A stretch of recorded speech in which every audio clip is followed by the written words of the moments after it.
Pleasant good afternoon to all.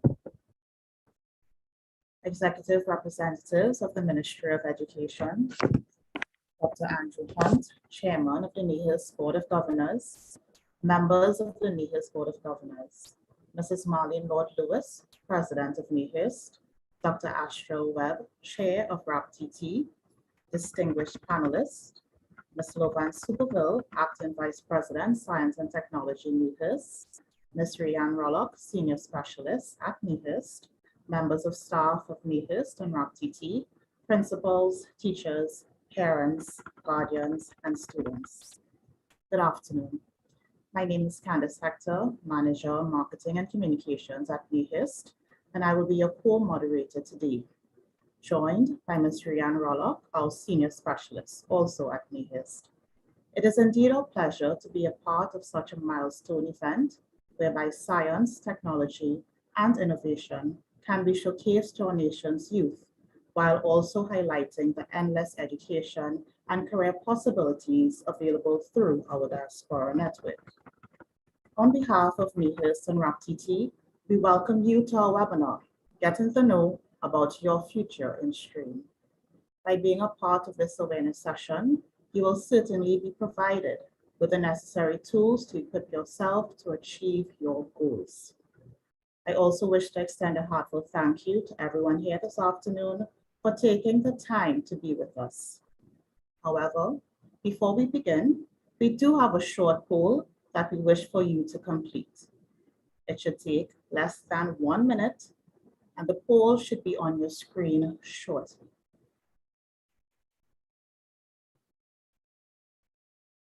Okay, so feel free to participate in the poll. We will give you approximately 1 minute to complete the brief questions before you.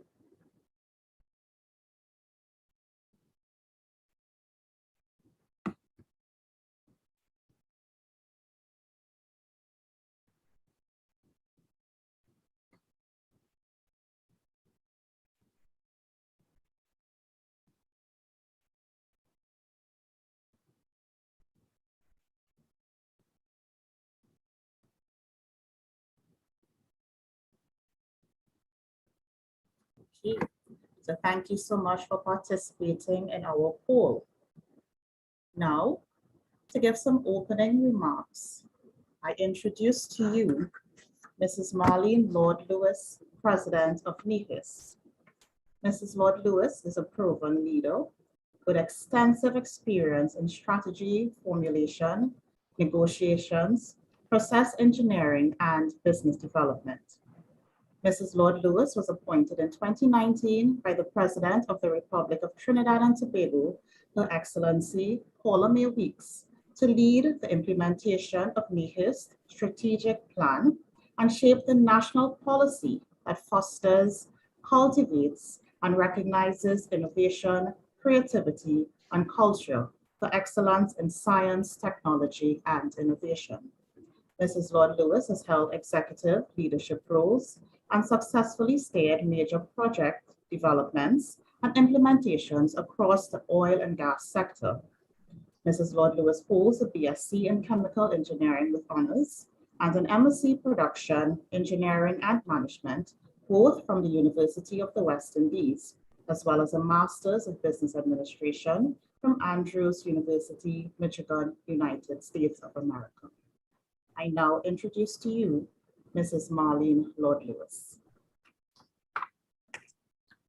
Executive representatives of the Ministry of Education, Dr. Andrew Hunt, the Chairman of NIHERST, and other members of the NIHERST Board of Governors, Dr. Astral Webb, Chair of RAPTT, Dr. Nadine Sangster, Associate Professor, Mechanical Engineering, Manufacturing, and Entrepreneurship at the University of Trinidad and Tobago, Dr. Cherise Charles Griffith, Deputy Dean, Undergraduate Student Affairs, Faculty of Engineering, University of the West Indies, Professor Liam Teague and Bridget Finley of the Northern Illinois University, Arts, Professor Victor Provost, George Mason University, Ms. Rose Rogers, the U.S. Embassy of Trinidad and Tobago, Ms. Kamara Isaac, Caribbean Outreach, Monroe College. Ms. Crystal Comejo, Future Focus International. Mr. Stefan Salendi, Google Cloud Customer Engineer. Our keynote motivational speaker, Ms. Ariel Chaitan, a postgraduate student of astrophysics at the University of the West Indies. Ms. Joanne Leongpoy and Ms. Stacy Sarju Singh, our NIHERST officers. Ms. Lovan Subville, Acting Vice President, Science and Technology, NIHERST. Ms. Candice Hector, Marketing Manager and Communications, NIHERST. Ms. Rianne Rollock, Senior Specialist at NIHERST. Members of staff of NIHERST and RAPTT. Principals, teachers, parents, and guardians, students, welcome again and good afternoon. It is indeed a proud moment to welcome you all to get in the know about your future in STREAM, presented to you by the collaborative efforts of the National Institute of Higher Education Research, Science and Technology, NIHERST, and the Women's Roundtable Action Platform, Trinidad and Tobago, RAPTT. Before I proceed, I would like to express my sincere gratitude to all those who have generously assisted in the success of this event. Such an accomplishment will not be possible without your vision and uncompromising dedication. It is no secret that the world today is vastly changing towards a digitally dominant version of its former self. Sooner rather than later, devices once used to advance ecosystems would be seen as prehistoric to the mechanisms that are yet to be unveiled. NIHERST, as a catalyst for such change, stands firm in its resolve to stimulate sustainable national capability and capacity in science, technology, innovation, and technopreneurship through insightful research and relevant programs. We believe that as the national leader in STI, great achievements can be gained and realized with the right collaborations. Hence our partnership with RAPTT, an organization that rests on the ideals of mentorship, education, networking, and sound resolution. Ideals that are indeed aligned to the vision of NIHERST and which would be very much evident in today's sessions. Our collaboration is a result of strategic relationships in education and youth empowerment and is directed to building capacity and capabilities of our nation's youth, enabling them to access global opportunities for scholarships, internships, and overall learning. Geared towards streamlining of future that will be reflective of their passion, potential, and global economic transformation, we believe that this collaborative event is an excellent vehicle to showcase science, technology, and innovation to you, our future leaders, while highlighting the endless educational and career opportunities available through our diaspora network. With this in mind, I encourage you all to immerse yourselves in the knowledge and wisdom that will be forthcoming today from the expertise and generosity of our panelists. You must continue to challenge yourselves to reach for your stars by continuing to pursue information that is out there in the universe and literally at your fingertips. You must dream of a greater tomorrow and secure your future in science, technology, research, engineering, arts, and maths. Welcome and seize the day. I thank you. Thank you so much, Mrs. Lord Lewis, for those welcome remarks. As NIHERST continues to support the goals of science engagement in the diaspora, we wish to introduce our collaborator on this initiative, Dr. Astral Webb, Chair of the Women's Roundtable Action Platform, Trinidad and Tobago. Dr. Webb is also the president of Healthy Kinder International, LLC based in Maryland, USA. Amongst many of her accolades, she's a global award-winning expert on health and wellness and female icon, nationally recognized community leader, and human rights consultant for health and mental health rights in disparate communities. We welcome to the virtual stage, Dr. Astral Webb.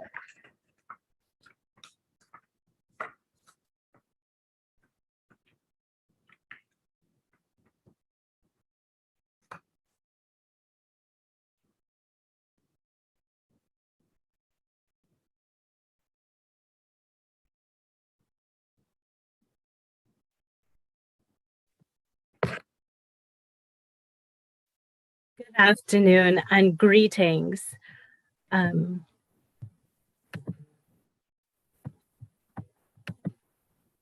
Just for a moment. To the executive representatives for the Ministry of Education, Dr. Andrews Hunt, Chairman of NIHERST, the Board of Governors of NIHERST, Mrs. Marlene Lord Lewis, President of NIHERST, all protocols are observed. On behalf of the women of the executive leadership of the Women's Roundtable Action Platform of Trinidad and Tobago, otherwise known as RAPTT, we wish to acknowledge the valuable strategic collaboration between NIHERST and RAPTT. It is our goal and our desire to continue this collaboration as we continue to meet the goals of our women within our diaspora. RAPTT is a network of women of the Trinidad and Tobago diaspora who reside in the United States and in other countries across the globe. Our united mission is to continue to empower women and girls and to support the advancement of their initiatives throughout our diaspora, as well as to give back to our beloved country of Trinidad and Tobago. We do this through our Action Network platform known as ISMENA. ISMENA is an action platform that allows us to provide inclusive spaces for mentorship, education, networking, and access. To our young viewers this afternoon, I want to encourage you to brace all of the information that is shared with you today and to pursue the opportunities that lie before you within our spaces that allow stream opportunities and careers. As such, we want to encourage you to pay attention to some of these facts as you consider and you hear the information that's presented to you. Currently, over 1.2 million jobs remain available in the United States for STEAM opportunities. Our graduates here may not be able to fulfill the capacity because they are not qualified. So know that an education in STEAM can make you more marketable and competitive for these opportunities. In addition to that, many of the large organizations here in the United States have been led by immigrants. Such companies include Intel, Yahoo, Google, just to name a few. And 25% of the tech startup organizations are led by immigrants. Knowing this data, knowing these opportunities exist, I want to encourage you to explore STEAM. Remember that because of the COVID pandemic, there is an increased need to have a STEAM workforce.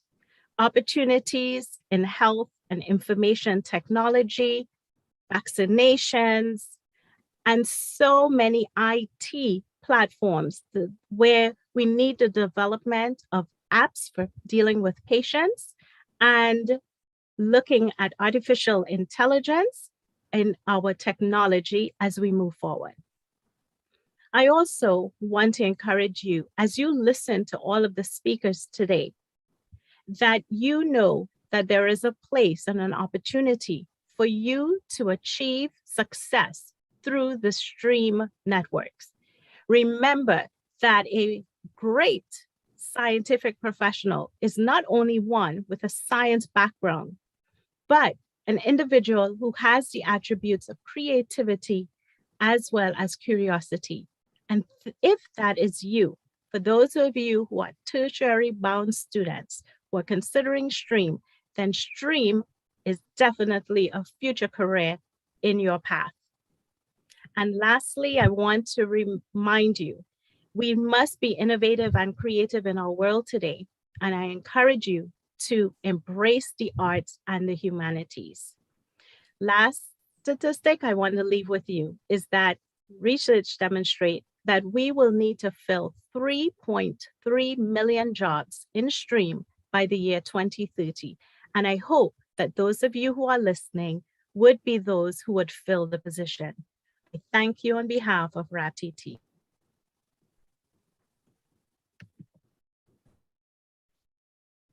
Thank you very much, Dr. Webb, for those remarks on behalf of RAPTT.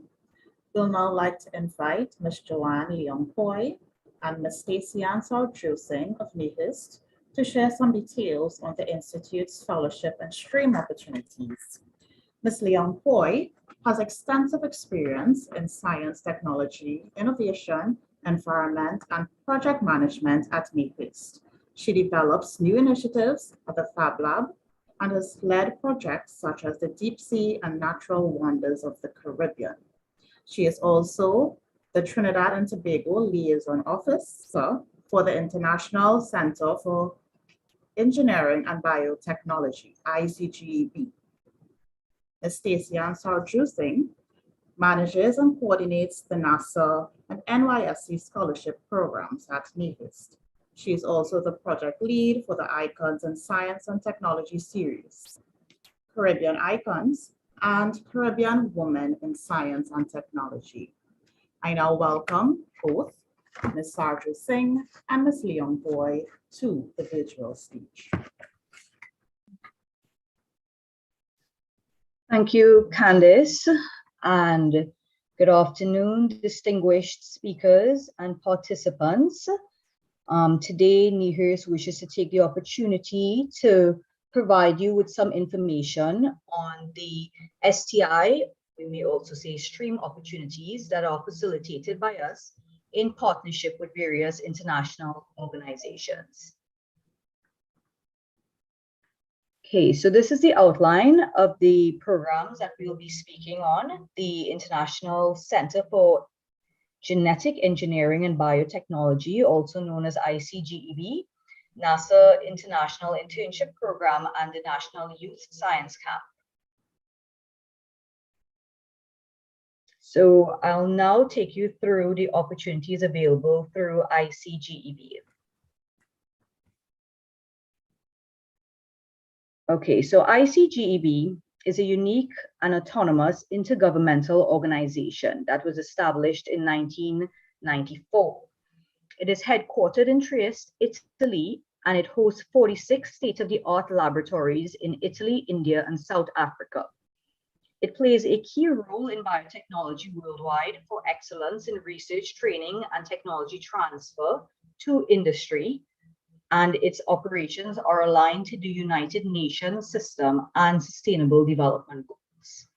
At present, there are 66 full member states, which includes Trinidad and Tobago. We became a member state in 2004, and NIHERST is the liaison office.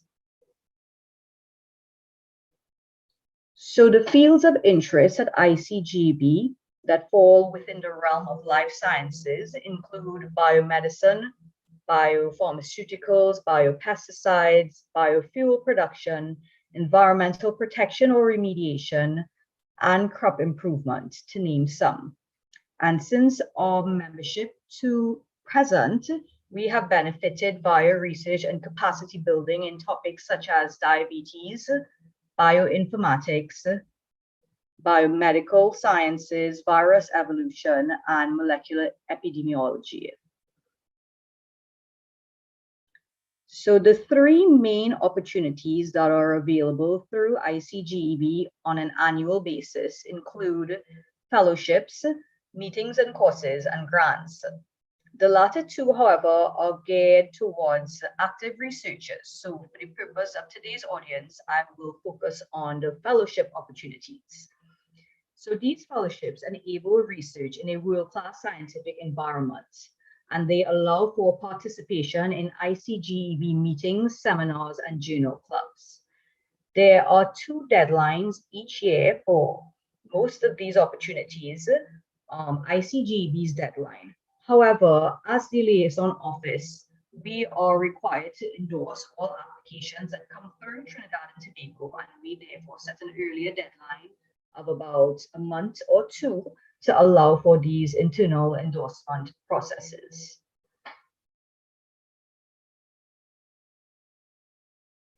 Okay, so the standard fellowships that they offer include the PhD fellowships, which may be either long-term or short-term. The long-term fellowships usually are 3 years with a possibility of a 1-year extension, whereas the short-term, it's between 1 to 12 months. The deadline for the long-term, it's just one deadline, which is the 15th of February for the application to NIHERST, and then ICGB's final deadline of the 31st of March each year. And for the short-term PhD fellowships, as well as all the others, we have the 2 deadlines of the 15th of February as well as the 15th of August. So the calls are actually open as of last week. So interested applicants may feel free to look into the programs and begin their application process. For the PhD fellowships, the degree requirements for TRIEST applicants are a BSc, and for Cape Town and New Delhi applicants, it's an MSc. And the age limit is 32 years or less at TRIEST, but at Cape Town and New Delhi, there's no age limit. The monthly stipend is as follows, and costs also included are travel, visa, medical insurance, and university tuition in the case of the long-term fellowships.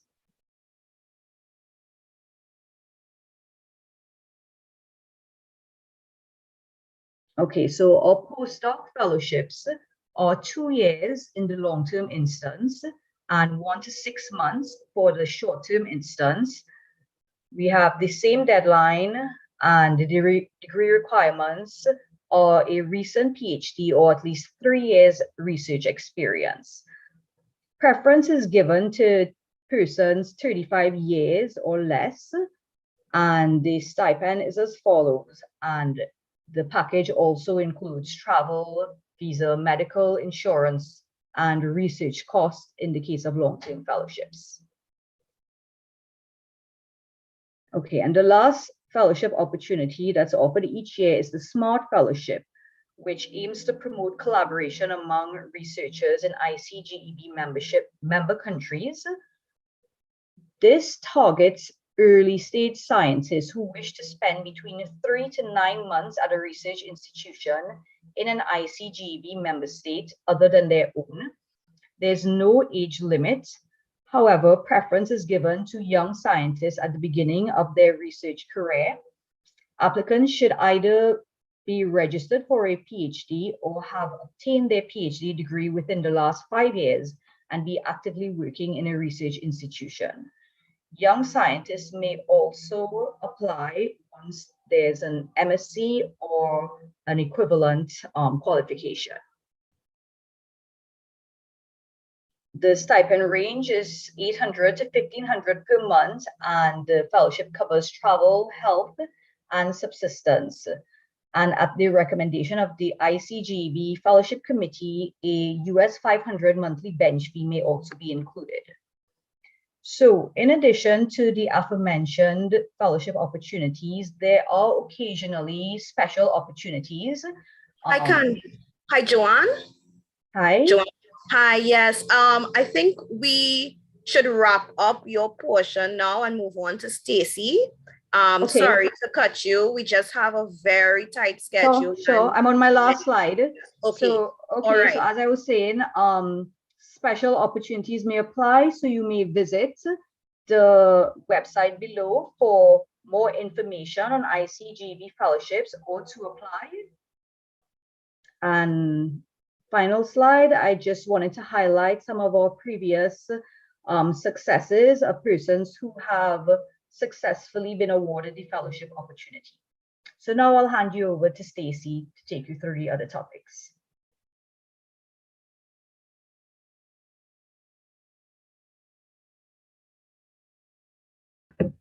Thank you so much, Joanne, for letting us know about those opportunities from ICGEB. Today, I'm going to talk to you about two other opportunities, the NASA International Internship Program, as well as the NIHERST program. Okay, so first up, what is the NIHERST NASA International Internship Program? Just some history about it. In 2012, NIHERST signed an agreement with NASA to allow an exchange program between the US, NASA, and students of Trinidad and Tobago. The program aims to, one, provide an educational exchange experience in USA, California, under the mentorship of NASA's science and engineering workforce. Two, it prepares students to work in a global environment.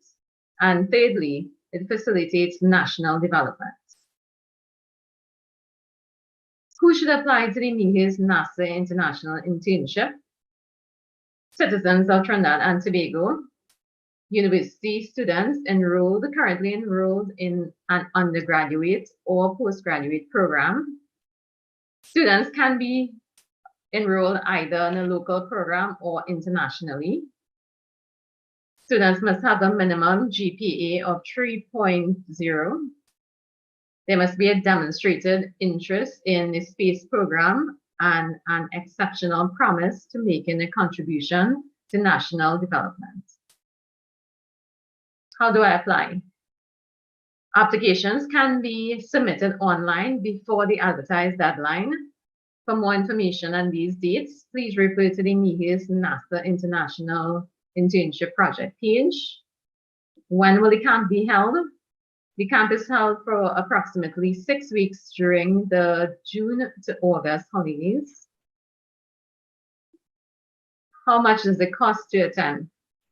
The program is self-funded, so candidates are responsible for leading their sponsorship drive to cover costs of the program.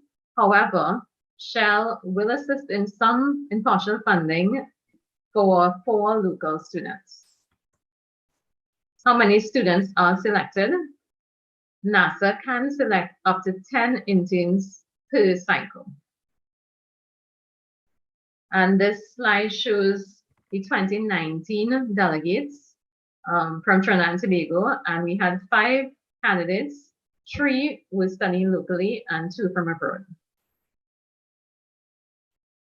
Okay, and next up is the NIHERST program. The NIHERST program stands for the National Youth Science Camp. And this is an educational camp held in USA, West Virginia. It honors and challenges 2 high school students from the US as well as other countries around the world. It offers educational and recreational activities. However, as a result of the global pandemic, the 2021 cycle was held entirely virtually, and it was recently announced that the 2020 cycle will also be held virtually. Who should apply to the NIHERST program? Citizens of Trinidad and Tobago, high school students ages 16 to 18. And students must show superior academic achievement, including STEM subjects, leadership abilities, and social maturity, as well as skills and achievements outside of STEM and academia. So this refers generally to your extracurricular activities. How do I apply? Submit your applications online before the advertised deadline to the NIHERST NYSC scholarships page. When will the camp be held? The camp will be held virtually for approximately 1 month during the June to August holidays. How much does it cost to attend? The National Youth Science Camp is a full scholarship program, so it is offered at no cost to participants. How many students are selected? 2 to 4 students are selected generally during each cycle. And this slide shows our 2021 delegates, where 5 students were selected to participate in the virtual forum. this year. Okay, so I've come to the end of my presentation. I would like to say thank you so much. And more information can be found at the following websites: ICGEB, NASA, NYSC. And please note that the ICGEB liaison officer is Ms. Joanne Leong Hoi, who we heard from earlier. And I am the project coordinator for the NIHERST, NASA, and the NYSC program. Thank you so much. Thank you so much, ladies, for such a detailed presentation. We look forward to an even greater registration number for the upcoming ICGB, NASA, and NYSC opportunities. But without further ado, I now wish to introduce to you Dr. Cherise Charles Griffith to share some pertinent information on behalf of the University of the West Indies. Dr. Griffith Charles holds a PhD in geomatics from the University of Florida, Gainesville, Florida, and an MPhil and a BSc in land surveying, both from the University of the West Indies in Augustine. She also holds a certificate in tertiary level teaching from the University of British Columbia. She is a US Fulbright Scholar and visiting fellow to the Land Tenure Center of the University of Madison and visiting fellow of the ITC Netherlands. I now welcome Dr. Charles Griffith.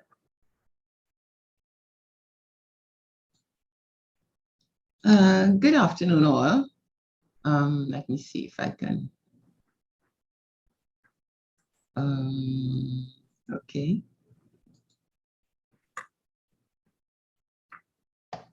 Has everyone seen the screen? Yes. Great. Yes, good afternoon, all again. After that fantastic presentation, that fantastic welcome, I'll just quickly run through a few things about the University of the West Indies, St. Augustine engineering, Faculty of Engineering degree. A stream for women at the UE Faculty of Engineering. As was mentioned, I am Cherise Griffith Charles, and I'm the Deputy Dean for Undergraduate Student Affairs of the faculty, but I am also a lecturer in the Department of Geomatics Engineering and Land Management. And I have been in a male-dominated field for many, many years, being in land surveying. Even prior to that, I did drafting at then Texaco. So I'm well aware of what it is like to be a minority in the in an engineering field. But I would like to tell all the females who are interested in getting into the engineering field that being a minority in the field should not deter you from trying to be in the field if that is your career path, if you are interested in being an engineer. Let's have a few words about engineering, really. The word engineer comes from medieval Latin verb ingenieare, meaning to design or devise, which tells you that humans have been devising clever inventions for thousands of years, and we propose to continue. So it is a great field to get into, since engineers are problem solvers, and the world is always replete with issues, problems that are continuing all the time, but also problems that crop up from time to time, and such as the COVID issue. And these are the times when you're called upon as engineers to develop technical solutions. We at the University of the West Indies came out and developed new hand sanitizers and ventilators and also face shields. So that tells you that you're at the cutting edge of problem solving. So it's a very exciting field. I'll just show some generally known engineering marvels. Palm Islands, for example, is the largest man-made set of islands, and it's in Dubai. And this is something that was developed to solve the issue of the depleting land space and to therefore develop something that will increase the land space. But what is important as well is that you can see that it is collaborative.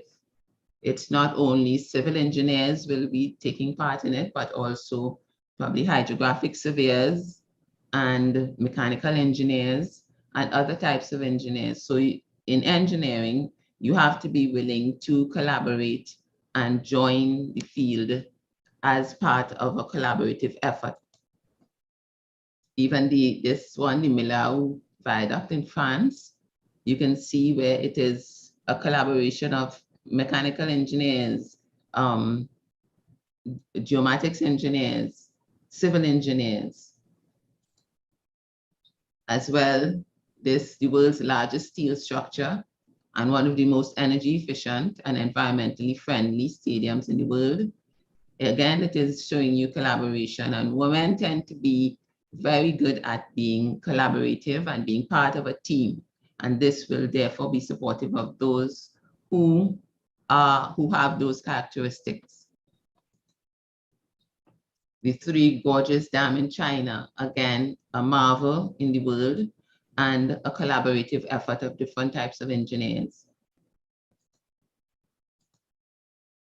And then you can build on existing developments, existing engineering marvels. The wheel is evolving and also increasing in the collaborative effort that is required. Now you can see where it requires mechanical engineering, industrial engineering, even chemical engineering to ensure that we develop and innovate and build a better wheel. The internal combustion engine, again, a collaborative effort of different types of engineering. The printing press, another marvel that is unique in this century. Mechanical engineering, geomatics engineering, chemical engineering, and industrial engineering, and also trying to apply it to different issues, different problems. Again, it's part of the technical solutions that engineers develop. The light bulb, again, a collaborative effort of electrical engineering, industrial engineering, and you can take it further. The internet, you can use that with different applications to solve issues in the world. At the University of the West Indies, we build on your theory in all these areas so that you are better able to launch into postgraduate research to further develop and innovate. So even though some of these things I'm showing you are from a theoretical international perspective, the theory of it is what we will give you the foundation of in the University of the West Indies, Faculty of Engineering, so that you can take it further. We do our own 3D printing, augmented reality. In the geomatics engineering, we have been working at augmented reality and trying to develop apps for that. And you know in that you would need GPS coordinates, and that is where the geomatics engineering background is very important. The robot heart, again, a mechanical engineering, electrical engineering collaboration, and your mobile operating systems. So engineers have the ability to transform ideas into real-world technologies through practical and cost-effective approaches. And that is what distinguishes engineers. Now, at the Faculty of Engineering, our mission statement is to provide internationally recognized degrees in engineering and engage in impactful research and innovation. We're called upon more and more to ensure that our innovations or research is very impactful given the changes in the society. The faculty started since 1961-62 with only 28 students and a space of only 5,400 meters squared. And to date, we've graduated approximately 10,000 students. And now we've burgeoned to a space of 53,000 meters squared of classrooms. Now, laboratories and offices, hopefully, we will be able to go back into that environment very soon. We are still using some of the laboratories and offices, but of course, with using all the protocols, the health protocols, but hopefully we will be able to fully utilize them. We are continuing to perform remote teaching, remote learning, online learning very successfully. We have more than 2,000 students enrolled, both at undergrad and postgrad level. And again, the minority, we only have about 1/3 female overall in terms of the students. And in some of the departments, we have a larger female ratio, but slightly larger.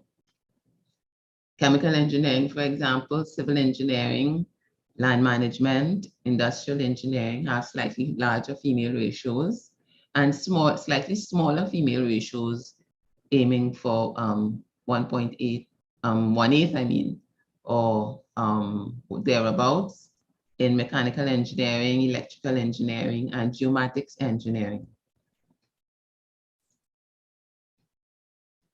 There are only 5 departments: chemical engineering, civil and environmental engineering, electrical and computer engineering, geomatics engineering and land management, mechanical and manufacturing engineering.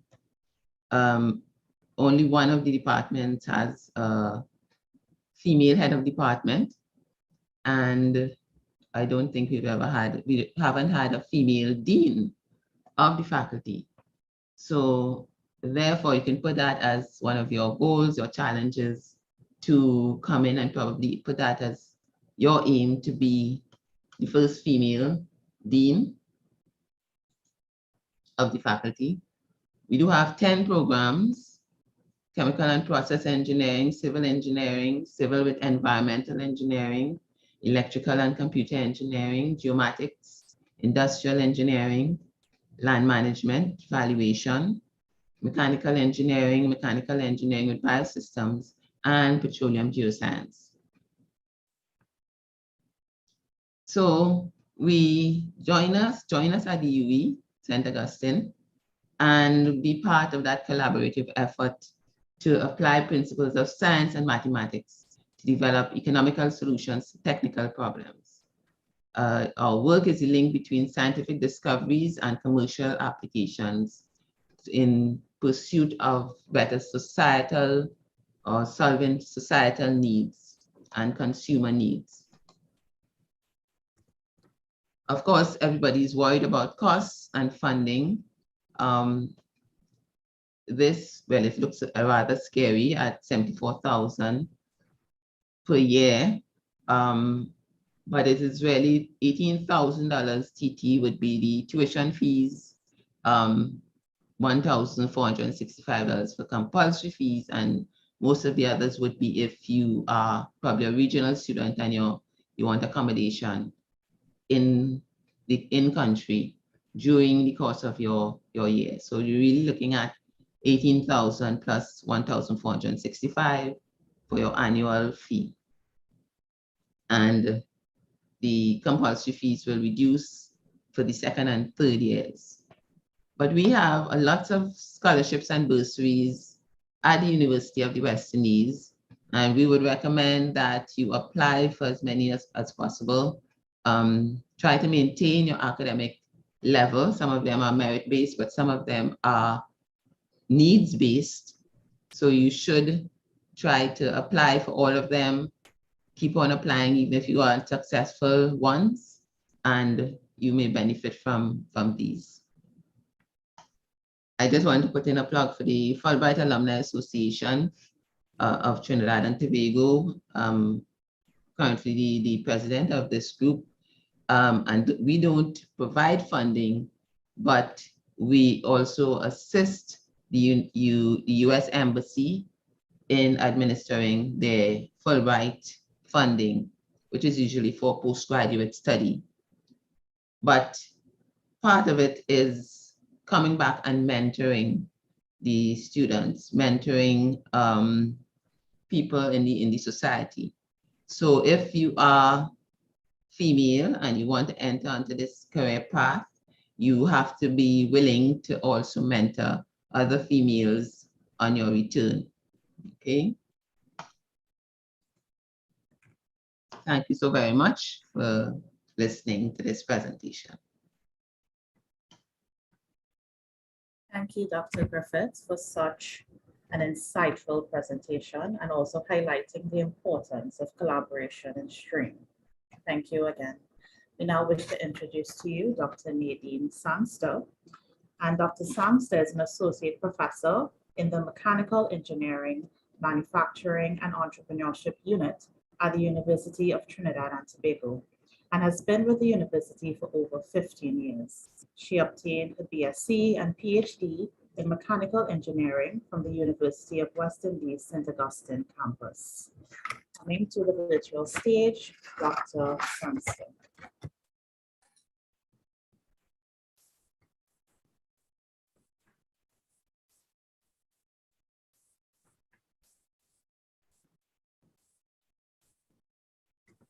Good afternoon, all protocols observed, and a very special welcome to our students and their parents who have joined us. I know that we have a lot of bright and enthusiastic young minds out there just looking for some knowledge to soak up. So it is my pleasure this evening to share with you a little bit about STREAM at UTT and how our scholarships go. So please permit me as I share my screen.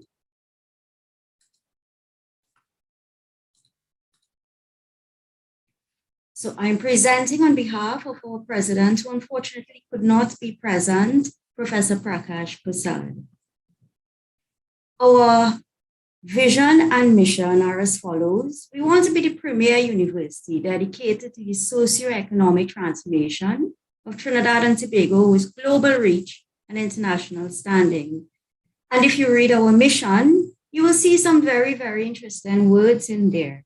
Work-ready graduates, innovators, critical thinkers, because these are the people who will take our country forward.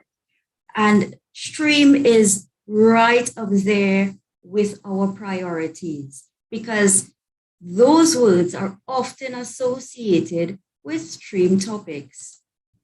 So at UTT, STREAM, you can engage in STREAM via our taught programs in science, engineering, and the arts, via our multidisciplinary research, and via our outreach, which is very important to us because we are a local university and we must reach out to our local communities to assist with any challenges that they are having.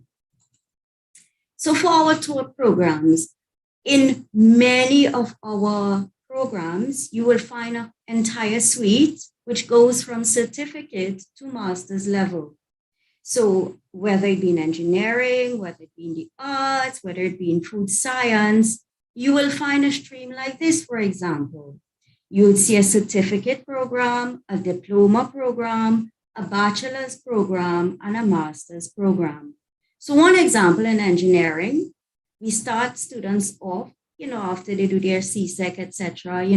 If they're not quite successful and they want a little bit of a booster, they do the certificate in applied engineering. And then they can move on to the National Engineering Technician Diploma in mechanical engineering. Then they can even go higher up and do a Bachelor of Applied Science in Design and Manufacturing Engineering. And that's one where we offer something called the First Gen Scholarship. And I'll tell you a little bit about that shortly. And, for those who really want to become the managers in industry and, really set the path, they can do a master's program, an MSc in Innovation, Manufacturing Management, and Entrepreneurship. And in that program, students actually, as part of the program, do short projects in the industry, in the community, in-stream related topics. I'll show you a couple of those at the end as well. So one of our strengths then is that we can take you from very young, and we really have this integration right all the way up. So you start, maybe when you're 16 years old, and you can end anywhere, 60 something years old. I have students in my master's, you're never too old to learn, and knowledge is, Bloom's taxonomy teaches us knowledge is at the base of the pyramid, and we all really we're thirsty for this knowledge. Our stream via research, we have really good mentorship by experienced faculty, and they mentor our Master of Philosophy and our Doctor of Philosophy students. Students come in with projects, that they would like to do, and we guide them towards the end. What we found is that sponsorship may come from companies who are sending their staff to do these programs. For example, I have a PhD student who is working on a project using fuzzy logic, which is a type of AI, to design a system for equitable water scheduling. I need not tell you where he works, right? He works at WASA. And so his company has sponsored his software for the PhD, has sponsored his tuition, etc. And we find that because we work very, very closely with our industry, our UTT staff works very, very closely with our industry. Whenever there's a problem that needs to be solved, they are quite willing to send their staff, give their staff the time they need, and even to sponsor their staff sometimes. And we have really exciting multidisciplinary research, because such is the nature of STREAM, isn't it? So one of my pet projects is smart systems in irrigation. And I'm using AI to really design some irrigation systems for local farmers. And we're launching web apps and internet apps for farmers so they can use it, especially in this age of digitization. We're actually engaged in a medical robotics project. So very soon, you will see some robots in our local RHAs. And one of my colleagues is doing some work on the perception of the sound of the steel pan. And guess what? He is an engineer. He's working with our Academy of Performing Arts. So there's always this collaboration, this multidisciplinary nature, and we revel in it. This is what we really love to do. With our scholarships, as I mentioned before, we work very, very closely with our industry.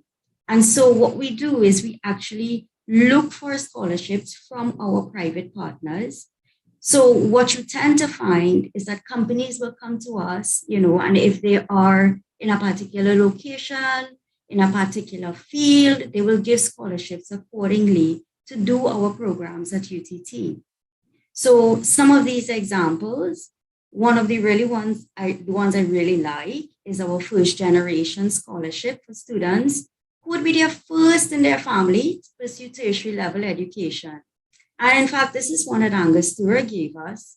And they wanted the students then to come from the Laventille area. And this is one, that we're really happy about. Then similarly, we had from Caribbean Gas for engineering students from Point Fortin. So again, very pointed. And then PAN scholarships given by the Arts Foundation. And you can see, if you come onto our website, you come onto the programs that you're interested in, you're going to find some kind of support. How it works is that these scholarships are advertised by programs and panels are convened, and the selection criteria is normally set by the granting bodies. So for example, Angostura told us that they wanted the students to come from a particular geographical location. So then then our panels would go through the criteria required for tertiary level education and marry that with what the company actually wants to see. So who are our professionals?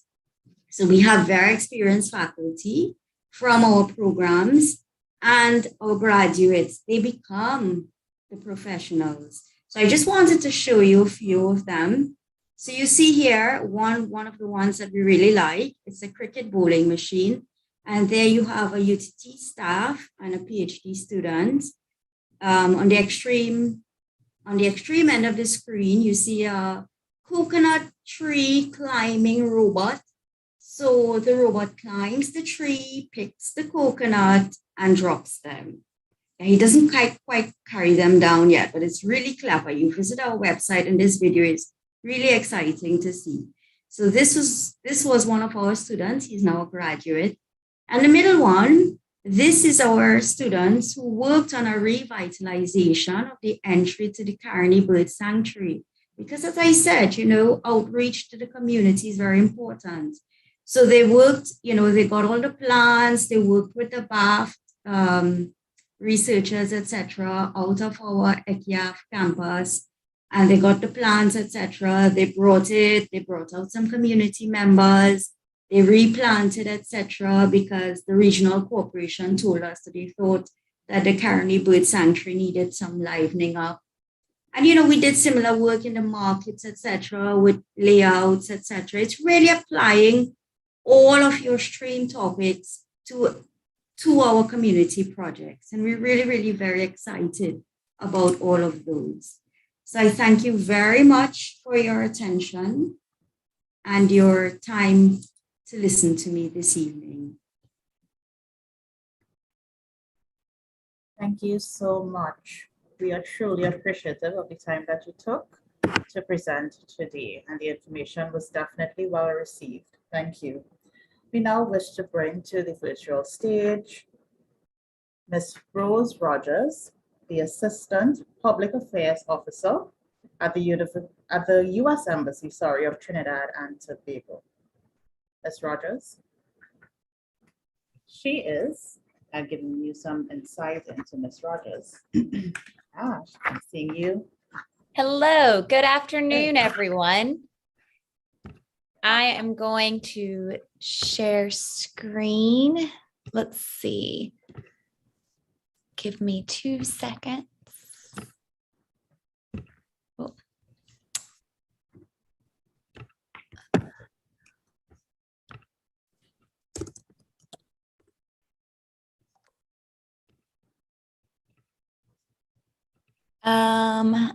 I seem to be having some tech issues. That's okay. I can go through this without the PowerPoint. The PowerPoint's mostly boring words anyways. Hi, everybody. Thank you for being here today. I am Rose Rogers, the Assistant Public Affairs Officer with the U.S. Embassy Port of Spain. Thank you for all of those wonderful presentations. I have learned a lot here as well as I've listened in on these. I want to first state off all protocols observed. So thank you for everyone's kind words before me. So I'm here to talk about the Fulbright program. This is one of the premier exchange programs that the U.S. government offers for students abroad to come and study in the United States. And there's a couple of different programs. So the Fulbright is not just one singular program. It's multitudes. There's several programs that I'm going to talk about specifically. But before I dive into that, I'm going to give a little history and overview. So since its inception, Fulbright has been around for 75 years. And since its inception, there have been nearly 400,000 Fulbright participants in over 160 countries. And many of these go on to be heads of state or government, Nobel Prize laureates, Pulitzer Prize winners. I mean, just amazing, amazing careers come out of Fulbright alumni. And we've seen that here in Trinidad and Tobago. Our alumni network of Fulbright is spectacular. And so we really want to encourage everyone to apply. Now, the 3 programs that I want to specifically highlight is 1, the Fulbright Foreign Student Program. So the Fulbright Foreign Student Program is a program that brings graduate students and early career professionals from abroad to conduct research in the United States, to study in the US through a scholarship. Now, this is a master's or a doctoral degree. The second program is a Fulbright Faculty Development Program. The Fulbright Faculty Development Program awards scholarships to persons who teach at tertiary institutions in Trinidad and Tobago. And individuals can again apply for a master's or a doctorate degree in a field of study. So what does the scholarship include? What does a Fulbright get you exactly? Well, it covers airline travel, tuition assistance. It provides you with a monthly stipend, a monthly book allowance, health insurance, just very basic coverage, nothing super extensive, but enough that it's sufficient. J-1 visa, membership to the U.S. Embassy Exchange Alumni Network. And so there is as I mentioned in the beginning of this presentation, a lot of Fulbright alumni, and they're doing amazing, wonderful things. And once you become part of that network, you have access to be able to reach them, to contact them, to engage in alumni network activities. Now, eligibility requirements. First and foremost, you must be a national of Trinidad and Tobago and not a dual citizen. This program is geared specifically to encourage exchange between Trinidad and Tobago and the United States. So we're looking with people with less experience. In fact, if you've got no experience in the United States, that makes you a stronger candidate for Fulbright. Fulbright is really kind of emphasizing those who have not been previously afforded these kind of educational opportunities. You must have graduated from a tertiary level institution. So first, must be a citizen of Trinidad and Tobago. 2, graduated from a tertiary institution. 3, must not have spent a considerable time living or studying in the United States. That kind of goes to my point about being a Trinidad and Tobago citizen. Again, we don't want somebody who spends 6 months of the year who's in the United States. 3, there is a requirement upon completion that you will spend at least 2 years in Trinidad and Tobago. So we want to make sure that candidates that we're investing in return back to their home country and then continue to provide that cultural exchange. Because again, the heart of this program is that cultural exchange. Program of interest must not require a clinical practical. So that's kind of more for medical related. So if it has a clinical practical, that cannot be a requirement of any program you would apply to for Fulbright funding. The application elements now. So there's a couple of things in a Fulbright application. The elements consist of there are essentially 5 elements. You're going to need 3 recommendation letters, a resume and a CV, official transcripts, notarized certificates, and a statement of purpose. So I'll kind of go into a few of these. For those 3 recommendation letters, my advice to you is start early and find someone who really knows your work to write those. The earlier you start to get those, the better, because you want those to be stellar application letters. Those are heavily weighted, those recommendation letters. Then, of course, the resume, CV, pretty standard. Official transcripts, also pretty standard. Then in that statement of purpose, that's another key component. That statement of purpose, you need to clearly articulate what your future goals and objectives are and how being a Fulbright student and going on this exchange is going to help you achieve those objectives. What is it about studying in the United States? Why this institution? Why this program? Is there a specific professor? Is there a particular field of study that you wouldn't be able to have access unless you do this exchange? Really hone in on the specific details of why this program, why this helps your goals, what are your career goals in that statement of purpose. And now I know that was like a ton of information. Thankfully, all of that information about our Fulbright programs can be found on our website, which is tt.usembassy.gov. You can also email us at pos-exchange@state.gov. Now, the application cycle. So when can you apply for Fulbright? Currently, it is closed, but we will open up the new application cycle in February. So from February until mid to late June, there's a window in which the application becomes open. And during that cycle, it's a rolling application. And so as students submit, we'll be notifying students. So I do recommend you start early. So it's February, it's just around the corner. I mean, it's already almost December, and then so before you know it, we'll be in January. So start thinking about that application, what kind of program you would want to do.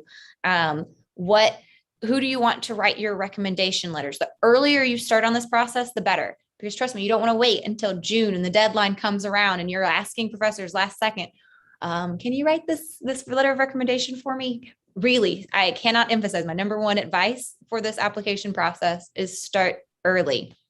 And I want to kind of conclude, and I see I'll make sure I post those emails and the link to our website in the chat. So as I see somebody has already asked that question, so don't worry, I will put that in there.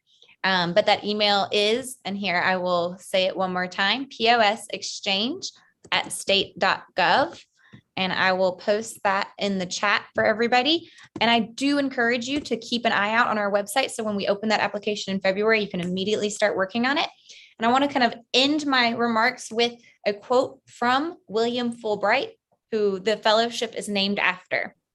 So as William Fulbright stated, educational exchanges can turn nations into people. They contribute as no other form of communication can to the humanization of international relations. Essentially, he's saying that nothing can humanize nations more than exchanges between people, meaning that people to people cultural exchange is really the heart of diplomacy. So I really hope you all decide to apply for Fulbright and become part of the movement to humanize international relations and be part of the diplomatic efforts between the US and Trinidad and Tobago. And I will leave it there with my remarks. Thank you. Thank you so much, Ms. Rogers. And we look forward to the links so that we can take a deep dive into all of the information provided. Thank you.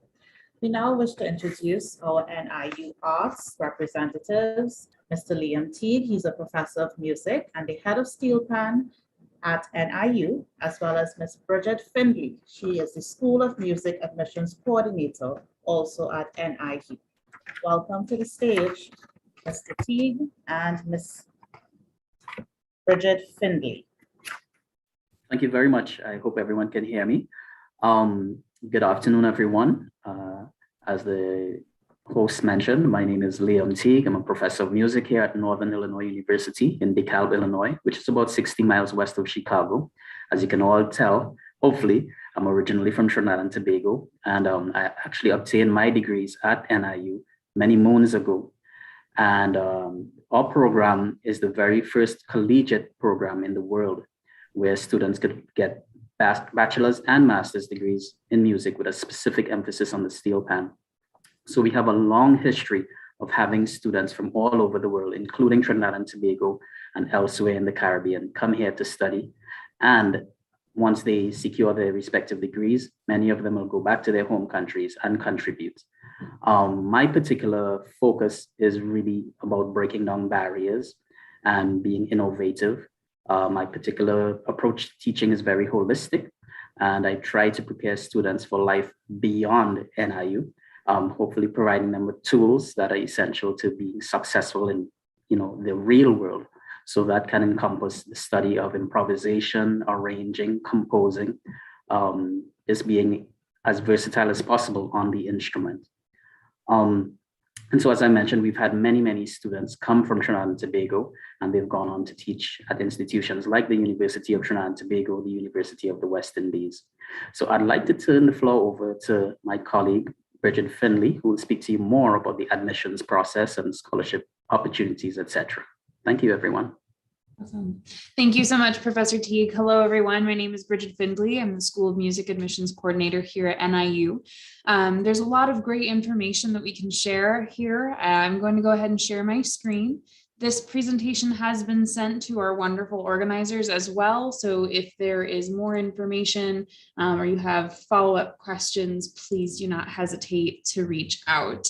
There's no way that I'll be able to get through all of this information in a short amount of time. So we'll just try to go through some of the different highlights of all the different things that NIU has to offer.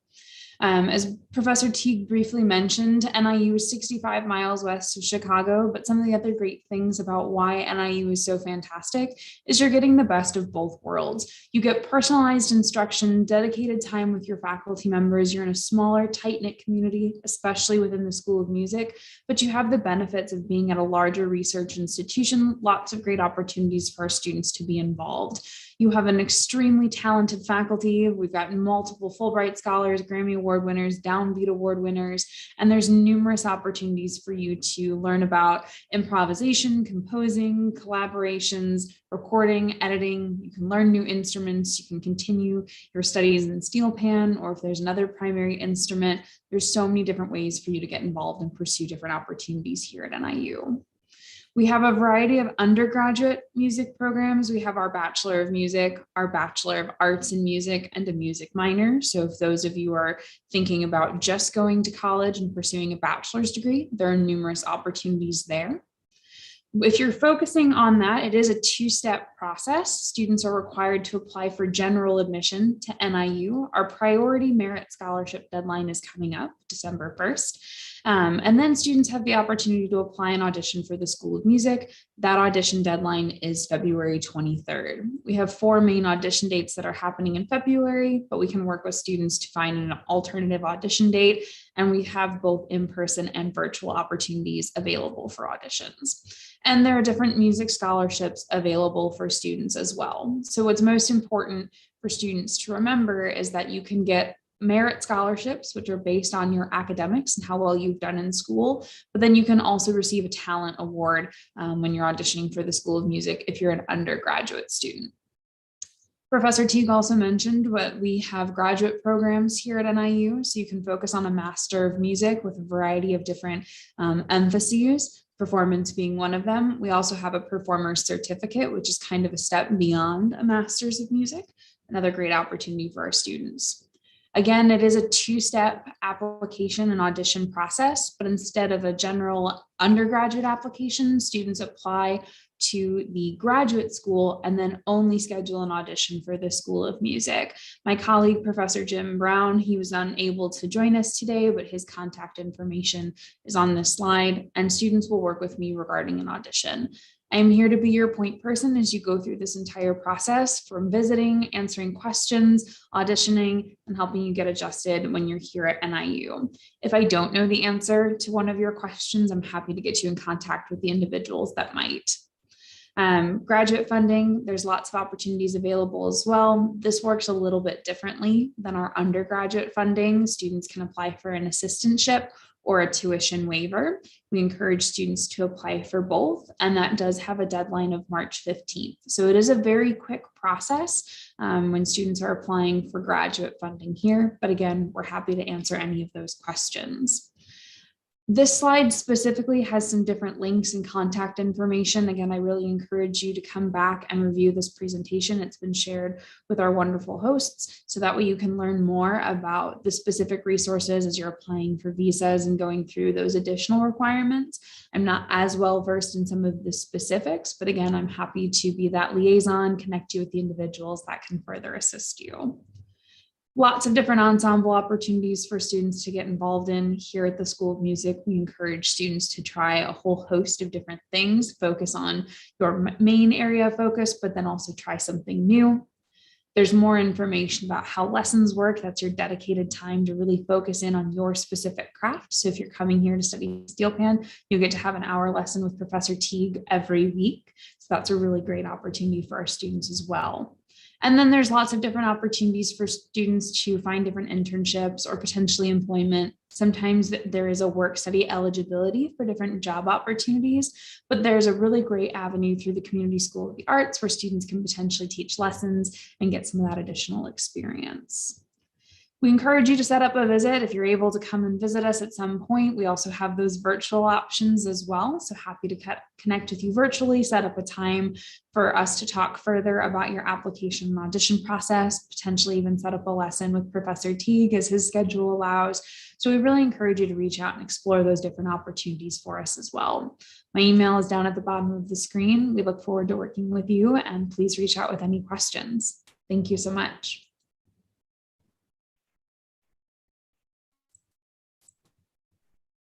Thank you so much. Excellent presentation. And we're happy that you were able to provide insight into the arts component of STREAM and also your funding opportunities. So we are now approaching the second half of our event. And I know that we have piqued your interest towards the advancement of your future in STREAM. But I also need to give a gentle reminder for our panelists to adhere to the presentation time so that we can commit to the advertised time for this event. Thank you so much. I also now wish to introduce to you our co-moderator, Ms. Rianne Rollock, our NIHERST Science, let me just get her proper title. I don't want to give wrong information, the Senior Specialist at NIHERST. Ms. Rianne Rollock, welcome to the stage. Thank you so much, Candice. Good afternoon to all attendees, all protocols observed.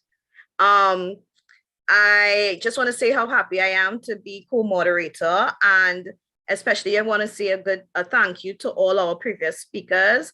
I was especially pleased to see a living legend of Trinidad and Tobago, Mr. Liam Teague, here with us this afternoon.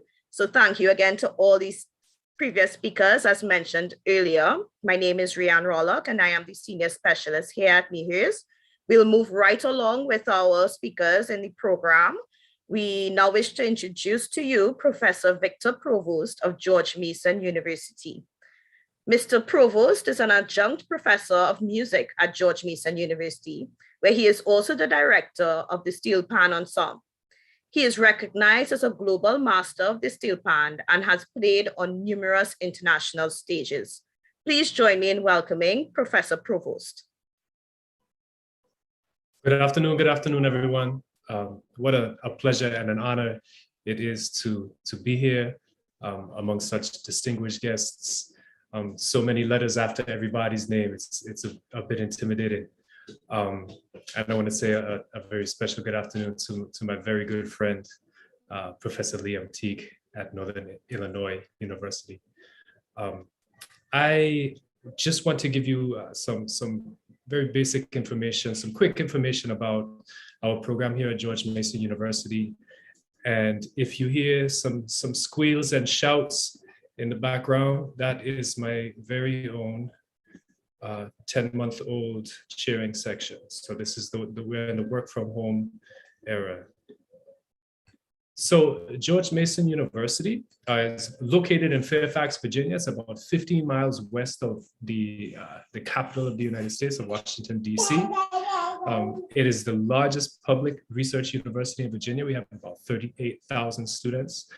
And proudly, it's ranked as the most diverse university in Virginia and the 35th most diverse university in the country by the US News and World Report. We boast students from 130 countries and all 50 states. We have four main campuses, or four campuses: our Arlington, our Fairfax, Manassas campus. Those are all in Virginia. And we also have a campus in Songdo, Korea. My job at the university is to, I'm an adjunct professor of music. That means that I have many responsibilities, most of which fall under musical instruction. So I direct the George Mason Steel Pan Ensemble, but I also teach private lessons to both steel pan majors and other instrumentalists. Typically in the jazz studies department. So I work one-on-one with anywhere between 10 and 15 students each semester. Lessons typically range about 1 hour a week.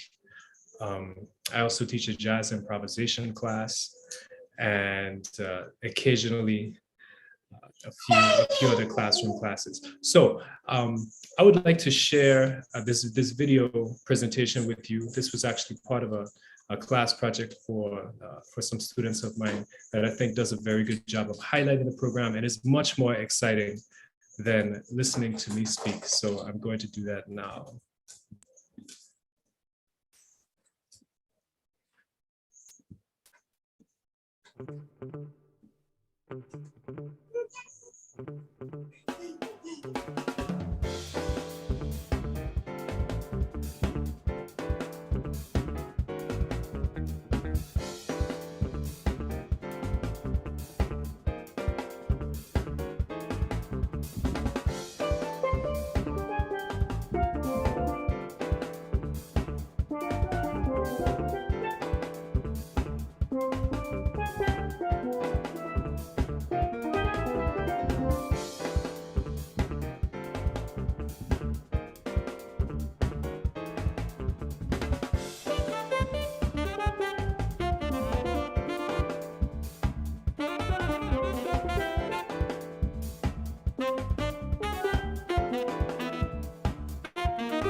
professional jazz musician and adjunct professor at George Mason University. And I teach applied lessons in jazz improvisation and steel pan performance. I was a student at George Mason myself, and I graduated with my master's degree. I was the first student to bring the steel pan instrument to the School of Music. I think there are a lot of students in the world, in the Caribbean, in the United States, in Europe, and even as far away as China and Japan, that play this instrument seriously and on a very high level and could benefit from studying it in a diverse university setting.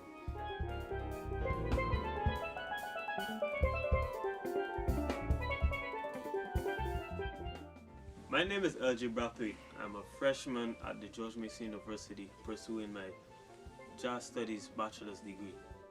I've been playing pan for 7 years now. I started in elementary school. I was very slow in development in the elementary school. So music helped me learn faster.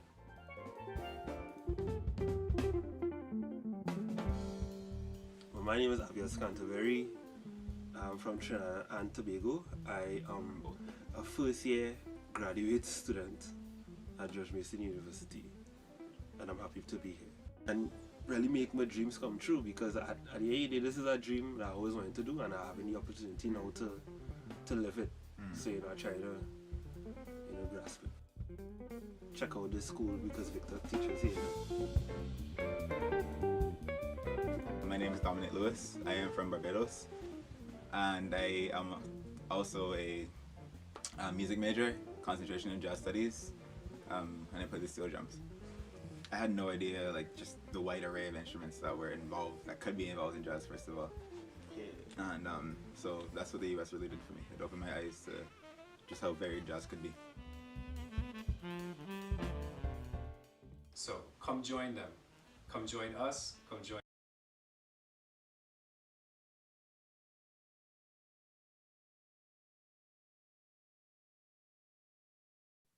Professor Provost, you have your mic on mute, so we're not hearing you right now. I said all of the most important things while I was on mute. No, one sure. of the all of our students, regardless of instrument, and of course, including steel pan, do participate in all of the ensembles at George Mason University. So of course, they participate in pan ensemble, but they also participate in the orchestra, in our jazz big band, in our jazz small ensembles, in our Latin American ensemble. The ensembles and the private study are really the kind of the bread and butter of the program. That's where all of the value is. Just a couple other very, very quick 30-second pieces of information that I think are pertinent that everybody would want to know.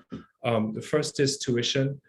The out-of-state tuition rates for 2021 at Mason is 16,000 US, 16,485 US. That's per semester.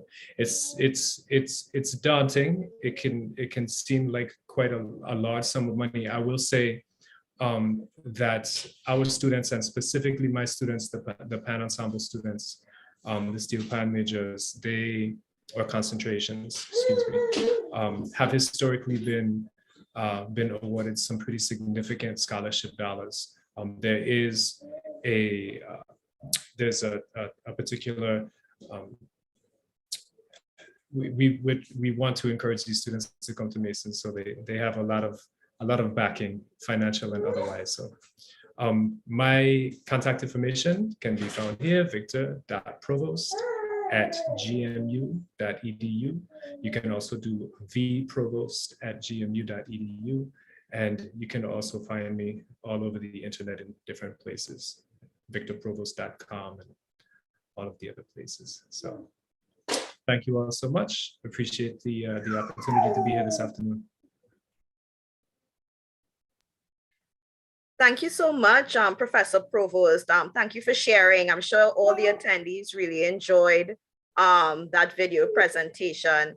So thank you again for sharing all of that valuable information about George Mason University and all the possibilities with the steel pan. Moving along now, I wish to welcome Ms. Kamara Isaac of Monroe College, New York. Ms. Isaac is the Caribbean Outreach Manager at Monroe College in New York. She's a senior advisor for the first year experience for incoming freshman students. She has over 10 years of experience in the American higher education industry. Ms. Isaac brings a wealth of knowledge, being an international student success story herself in the American Academy. Please join me in welcoming to the virtual stage, Ms. Kamara Isaac.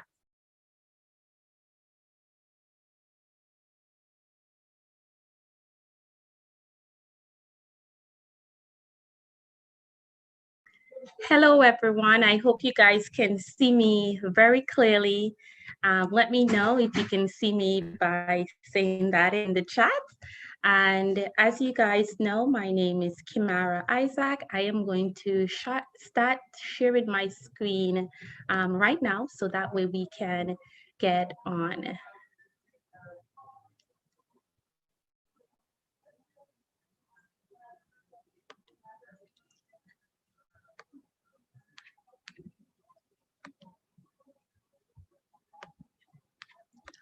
Okay, great.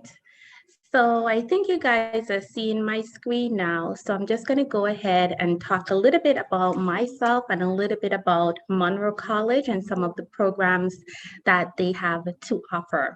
So first of all, you guys can tell from my accent that I am from the Caribbean. I am from the island of St. Kitts and Nevis. So I've been working at Monroe for the last 13 years and into admissions specifically, maybe for the last 10 years or so. And what actually happened in my case is I was an international student, and then I later became a Caribbean outreach manager. So one of the things that you need to know when it comes to Monroe College is the fact that Monroe College is one of those places that employs their own, and they want to make sure that there are many different opportunities in terms of scholarships, on-campus jobs, as well as internship opportunities. They want to make sure that it is the real world experience that students have when they have a Monroe College education. Now, Monroe College has 3 campuses. Students have the option of studying at New York, online, and at our St. Lucia campus. Of course, now we are in the world of virtual studies, so students do have the option to study virtually. So the online setting is very similar to the virtual, and we'll discuss that a little bit later. Now, let's just look at some fast facts about the New York location. So we have about 7,000 students enrolled.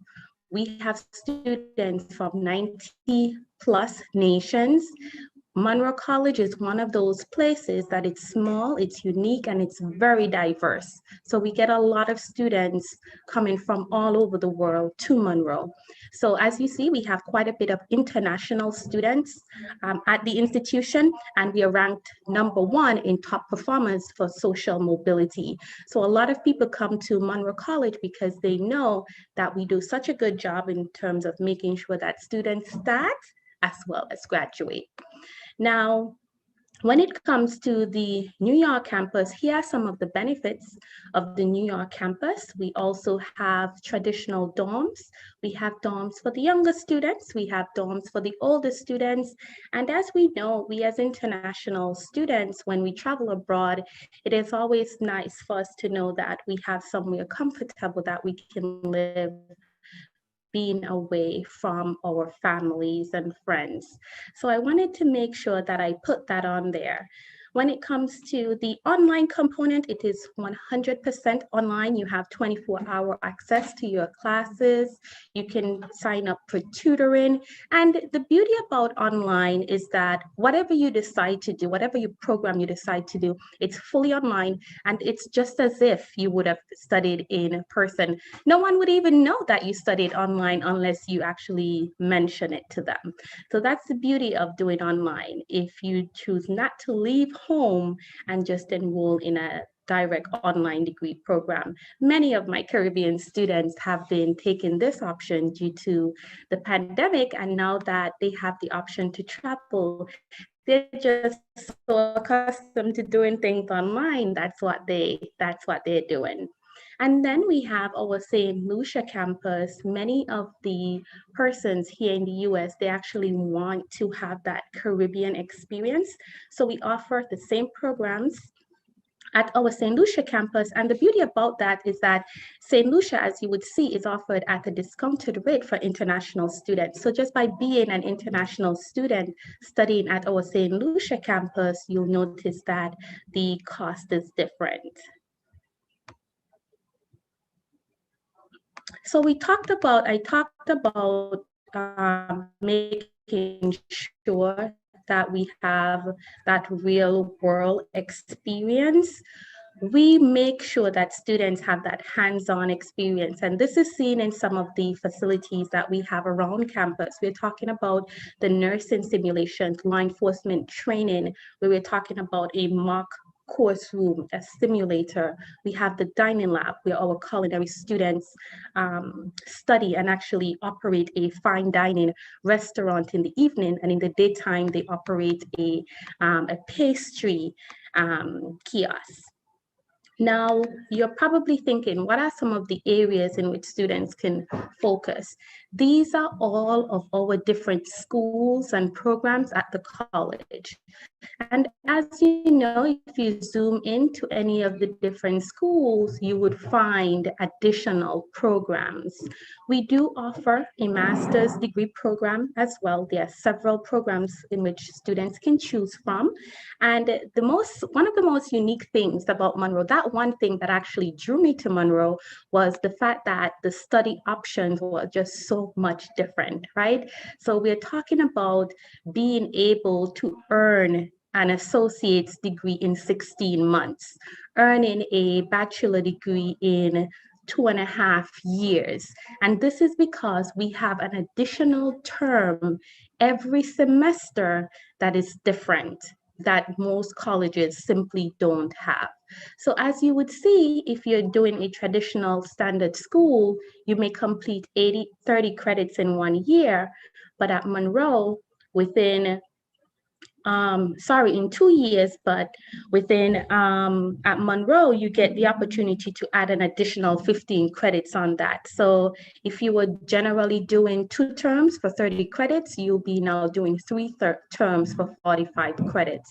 So that is one of the beauties about Monroe College. That is one of the things I love about it, because I know a lot of our students, they want to get in and get out. And, you know, we're in New York. A lot of students choose to do online or St. Lucia and then come to New York for their last semester, keep the same rate, and take part in what we call internship opportunities, optional practical training opportunities, as well as CPT. So these are all opportunities that once you decide to study in the US, you have the option to work for 1 year or even more, depending on the field in your line of work for that experience. Immigration kind of say, well, hey, you came here to study, you earned your degree with us, let's put that degree in use and you can work here for 1 year or 2 years if you're doing one of these STEM fields. So one of the most asked questions is, what is it do I need to get accepted into the school? The first thing that I want students to know is that Monroe College has a rule in admissions. So you can apply anytime for any semester.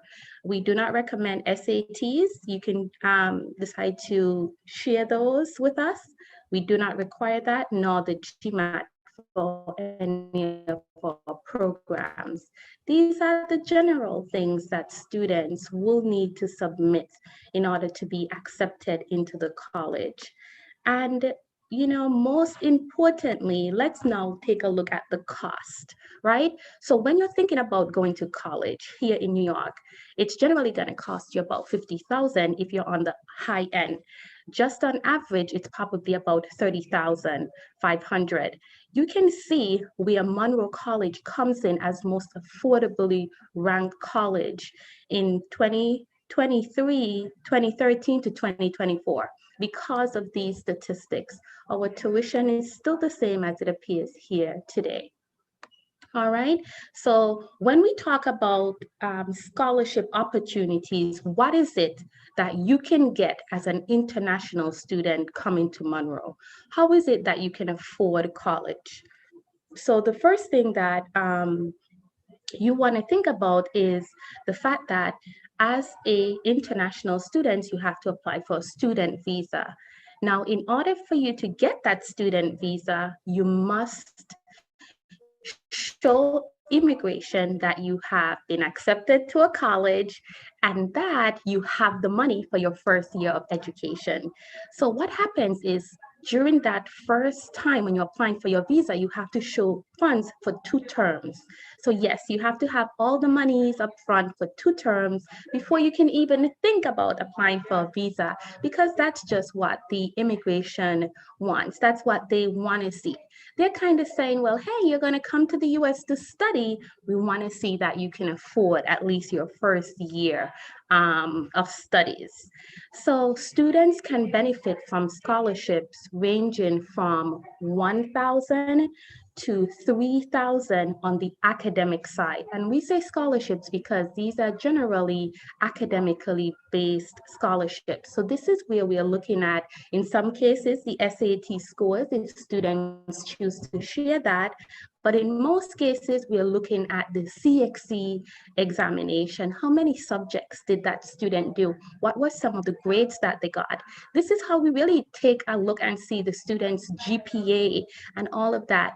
We look at if the fact that the student is enrolled or participating in any programs in their community, any volunteer work, because we do understand that sometimes as a C student, you can be so invested in your community and it really does balance out you not being an A student. But we do also know that there are some students who have all the different amount of CXC subjects. They have all these distinctions, but when we have a conversation with them, they're not always the first candidate in line for some of these scholarships. Because at Monroe, we want to make sure that our classrooms are well-rounded, right? We want to make sure when you sit inside of a classroom, you can look on the left and see someone from Brazil. You can look on the right and see someone from China.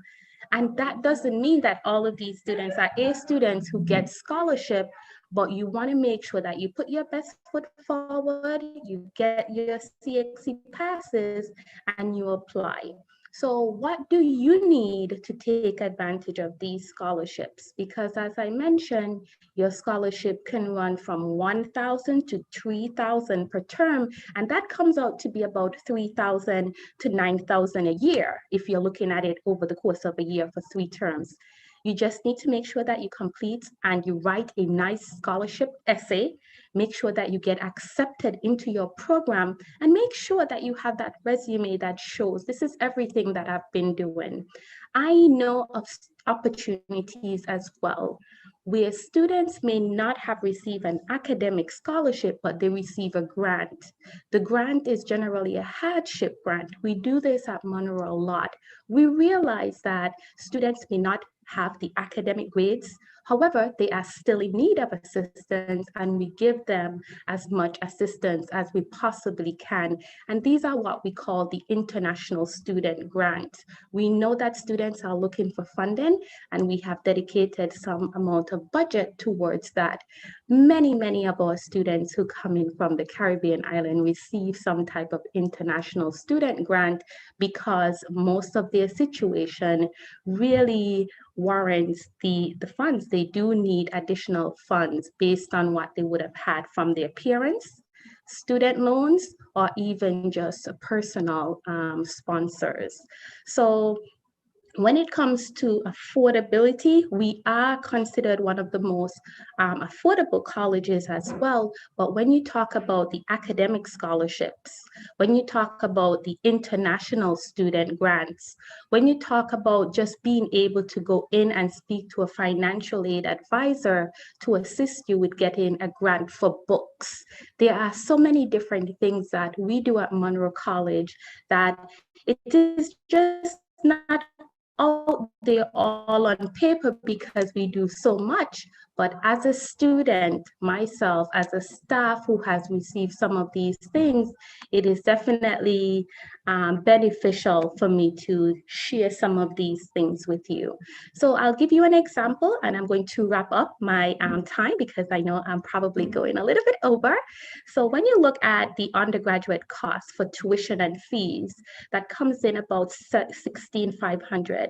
As I mentioned to you, this is generally for 2 terms, right? So if you were to take off, let's say 6,000 off of that, if you were to get one of the highest scholarships, then that would be a great assistance with you to you and your family in terms of the amount of money that you have to pay, as well as the amount of money that you have to show to get your student visa. Because as you know, whatever the cost is for school, if you're getting a scholarship of a certain amount, it automatically cuts that down so much. Even if it's, I've heard students say, even if it's $500, it does help big time.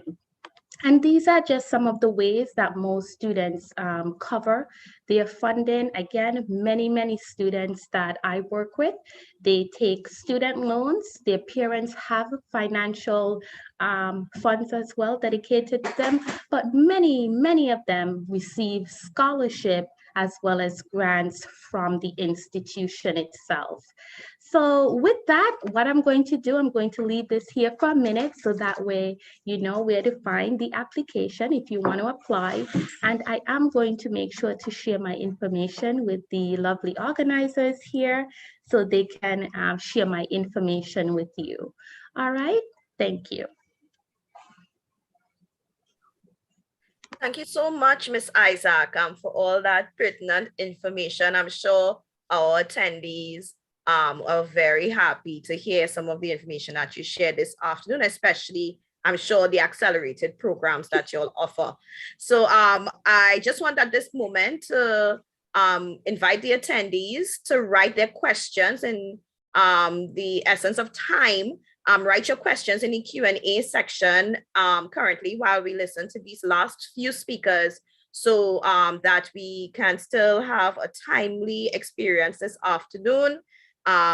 So moving right along, I would like to introduce Ms. Crystal Camejo, founder of Future Focus International.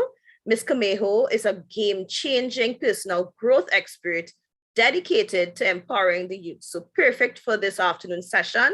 So join me in welcoming Ms. Crystal Camejo. Good afternoon, everyone. Wherever you are in the world, I'm so used to greeting people from different time zones, so forgive me. 1 second, let me pull up my presentation. Again, my name is Crystal Camejo, and I am the founder and the president of Future Focus Empowerment Institute International.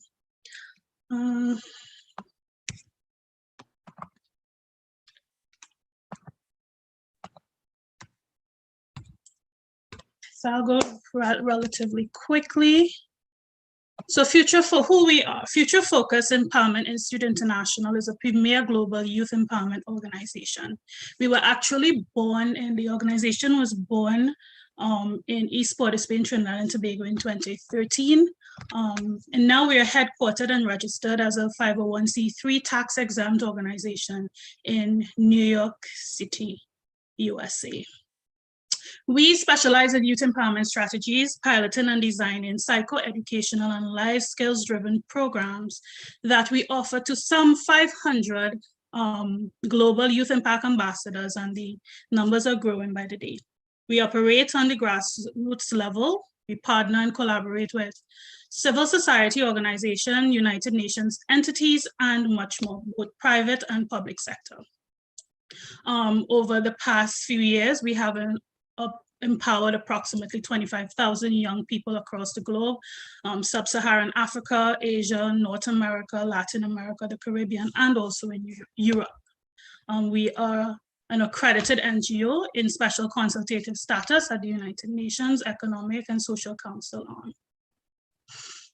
All right, this is a little bit about the program, and it is relevant when we come to speak to the scholarship, because in order for you to be guaranteed, or not, for lack of a better word, have the possibility or qualify, well, the qualifying requirements is to become an ambassador for Future Focus, which is a group of, again, over 500 young youth empowered and progressive minds from across the globe. And they serve as country delegates for some of our most highly visible programs. As a delegate, each ambassador becomes a public face of the organization and is responsible for initiating, planning, and executing youth conferences, summits, and programs on local and international levels. Through this Global Youth Empowerment Program, members not only gain public exposure, access to the United Nations and events, but are also afforded the opportunity to cultivate effective relationships with other country delegates and the organization's global network of social capital. And these are the benefits of the program, and I strategically did this because I want you to understand the importance of the work, youth development, and youth empowerment. And there are a lot of people on our local shores in Trinidad and Tobago and across the globe that are investing and working tirelessly to see young people progress. And we can see this today by the phenomenal program that is actually tabled for our young people. Just some to highlight is the Honorable Penelope Beckles, who is now the Minister of Housing in Trinidad and Tobago. She has been part and parcel of our programs and really dedicated and committed to empowering our young people. The chair of RAPTT, a global international award-winning icon in health and wellness, Dr. Astral Webb, also Ms. Colette Cyrus Burnett, who is an agricultural guru. We have Renee Cummins, who is an artificial intelligence champ, and also Dr. Camille Allen Waldrop, who works at NASA also on the executive level.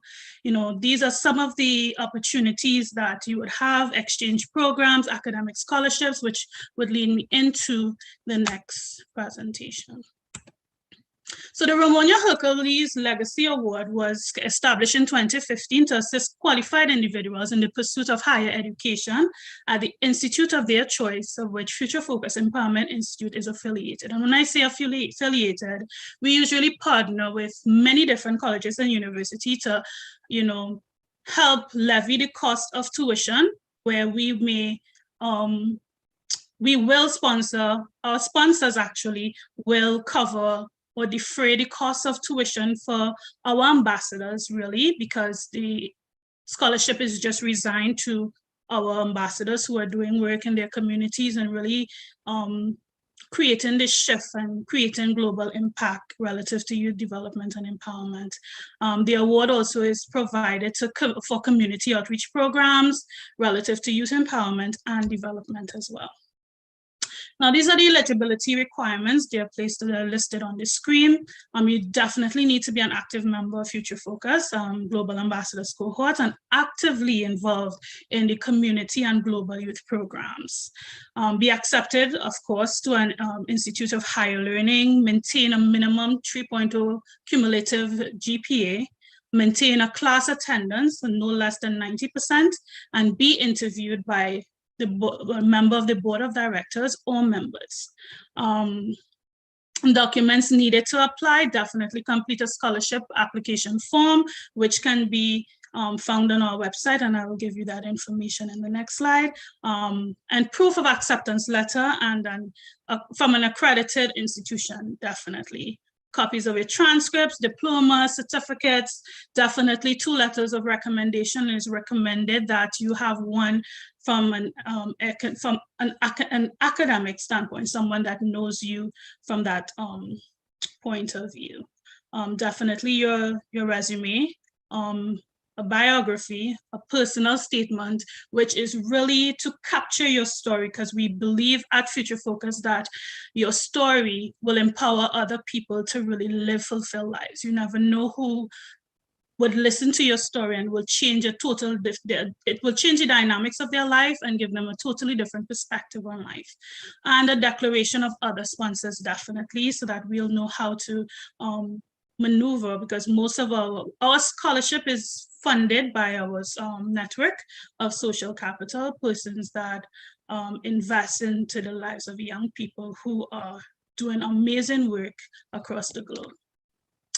I just wanted to share this 1-minute clip from our ambassador, Queen Alexander, delegate to Trinidad and Tobago and the Future Focus Global Ambassadors cohort.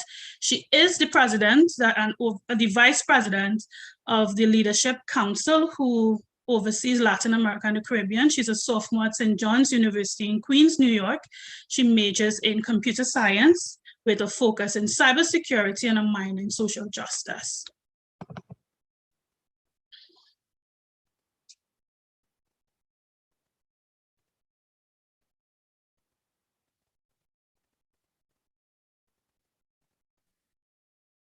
I don't think we can hear the video. Okay, I will just move on. Yes. So you can find us on our Facebook, Instagram, Twitter, TikTok for fun movie videos of ambassadors doing stuff all over the globe, at Future Focus Empowerment Institute International on Facebook, YouTube, and LinkedIn.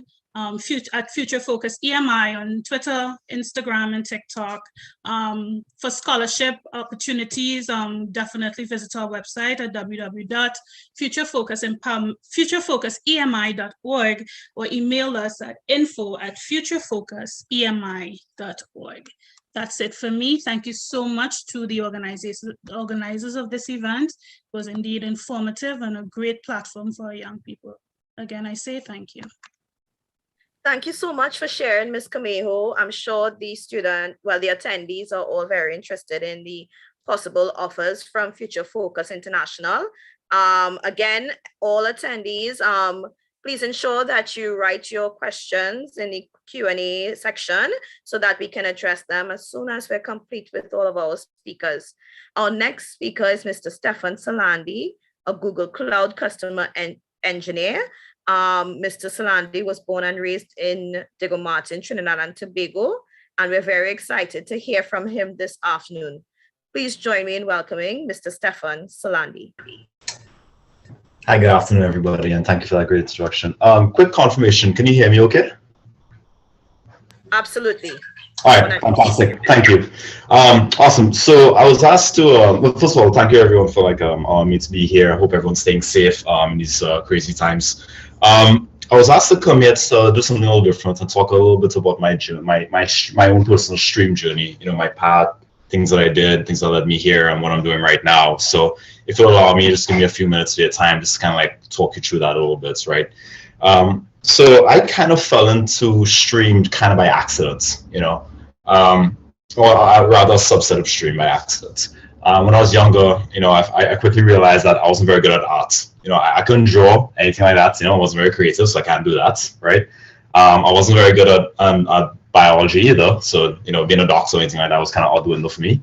I was terrible at chemistry, or I think chemistry didn't like me. So, I kind of settled on math and physics, and it was good. I put a lot of effort and time into that, and I was rewarded accordingly, and I did a great job in that, during my time at St. Mary's College, I also, focus on maths, further maths, and physics in Form 6, right? And by focusing on that, that also helped me, take the SATs and apply for colleges abroad in the States. So eventually, I was able to attend Columbia University and get my bachelor's degree there. And, during my time in Columbia, I was still studying engineering. But at the same time, I wasn't really sure that's what I wanted to do. Did I want to become a mechanical engineer, electrical engineer, civil engineer? I wasn't really, fascinated or passionate about them or anything like that. So I decided to major in something called industrial engineering and operations research, which is kind of like, applying engineering principles to non-traditional engineering problems, like solving scheduling problems or logistics problems and things like that. So I thought that was pretty interesting at the time, I still didn't really know what I wanted to do in my career at the time. So I just kind of went through the motions of college. I sent out my resume to various companies, making sure that they were able to take me on as a H-1B foreign worker, right? And then one of the companies I interviewed at, the place I finally got my job, I went into the interview and I was talking to the person who would become my manager. And on my resume, I put a little fun facts about myself. I said I was a national swimmer for Trinidad and Tobago. And the man and the guy was like, "Oh yeah, my mom's actually from Trinidad and Tobago." And we just started talking about that, so it was serendipitous occurrence right there. I like the company, I like the vibes there, so I decided to just simply take a job there, and that's when I started my career in what you call sales engineering or pre-sales engineering. I had never heard of that field prior to that interview, really. So, but I like it so far. I've been doing that for the past 10 years or so, and the whole idea behind sales engineering is, as the name implies, you combine the soft skills of sales with the hard skills of engineering and technology and things like that, right? So, as an example, I work for Google Cloud right now. I work with another salesperson, and we go to our customers and we say, tell us your problems, and we will try and help you address those problems and meet your goals using Google Cloud solutions, right? So, we have to say, Madam Customer, what are you trying to do? How are you trying to get there? Things like that. And it really, you really have to develop your soft skills as well, maintaining relationships with your customers, understanding their pain points, understanding their personal goals and things like that too, as well as trying to read their body language and things like that, right? In addition to that, they might have very tough technical problems. So you might have to go back and try and build a solution for them, right? You might have to work with some of your colleagues in order to do that, right? So it's a nice little balance between sales and technical skill sets right there that I really enjoy. And, I'm still, personally on my journey of figuring out what I love to do and things like that. But right now I'm in a good place where I get to be this jack of all trades, flex different muscles in different areas. So and it's a very exciting place to be with smart people and things like that. So I know I have limited time, but when I was thinking about this, I was trying to tell myself, what would I say to my earlier self, like my younger self, right? And, here are 3 things I came up with, and then, take it, leave it, do something with it, but just food for thought, So the first thing I would tell my younger self would be try and find something you're passionate about, find your passion, right? A lot of the students or the engineers who highlighted in the previous sessions, they all found something that they were passionate about, right? Like someone building a cricket robots, right? So a robot that climbs coconut trees, I found that very fascinating, right? But it's very important for you to find that passion, that thing that drives you and motivates you, right? And see if you can somehow combine that passion with your career. Because at that point in time, it doesn't feel like you're working, it just feels like you're pursuing your passion, right? And even if your passion doesn't intersect with your career, that's okay. You have to find something to do on the weekends or on retirement, You have to find something that drives you. Me personally, I'm still kind of looking for that passion, so to speak, but definitely start thinking about that earlier in your life, right? That's the first thing. Second thing is, finding your motivational support system, or finding motivation, right? Back in Trinidad and Tobago, my parents were my biggest motivators and fans, even when I was in college. And then after I graduated college, I eventually met my wife, and she's the one who kind of motivated me and encouraged me to apply for a job at Google. Right? When recruiters had reached out, I said to myself, man, I'm not smart enough to get a job over there, But she said, no, apply. And she pushed me very well. And I was able to, ace the interview and, contribute, to the company, right? So, find those who will motivate you, whether that's yourself, your family, your friends, your loved ones. That's extremely important, that support system right there. And the last thing I'd recommend too, this is more of a do as I say, not as I do kind of thing, because I'm still working on this myself, is try to find a mentor somewhere, right? They say learn from your mistakes, but the other thing to think about too is learn from other people's mistakes, right? So try and find somebody who is doing something that you find interesting or something that you think you might want to do. It don't have to be anything official or anything like that. Just walk up to them and say listen, I'm thinking about exploring a career in your field or something like that. What would you tell to your younger self? What kind of lessons you have to pass on to the other generation, And you'd be surprised people will be able to, very openly talk about that, right? Find a mentor or mentors rather. You've heard from a lot of great people on this call right now, so definitely tap any one of them. I'm sure they'll be more than happy to oblige, right? But yeah, those are the main 3 things I would say, just to summarize. Find something you're passionate about.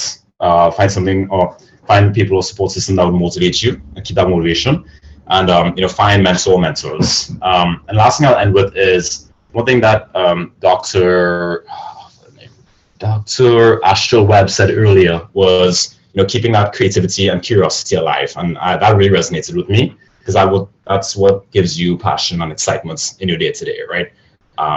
So yeah, with that, thank you again for having me. I really appreciate it. I'll put my email in the chat right there if anyone wants to reach out or have any questions about anything. Thank you again. I'll hand back to the moderator. Thank you. Hi, thank you, Mr. Solandi. Thank you for sharing your personal story, as well as those nuggets of wisdom, which I'm sure all the attendees could use as they move forward in their career paths. We now wish to introduce to you our keynote motivational speaker, Ms. Ariel Chaitan, a postgraduate student in the field of astrophysics at the University of the West Indies. Please join me in welcoming Ms. Chaitan. Okay. Hi, everyone. Thank you for introducing me, Mr. Rolak. All protocols observed. Thank you so much to the speakers before for all of your interesting, amazing talks that was filled with such wonderful ideas and stuff like that.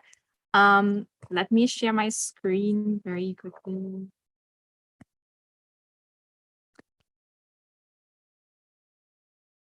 Oops, okay. 1 second, guys. Okay.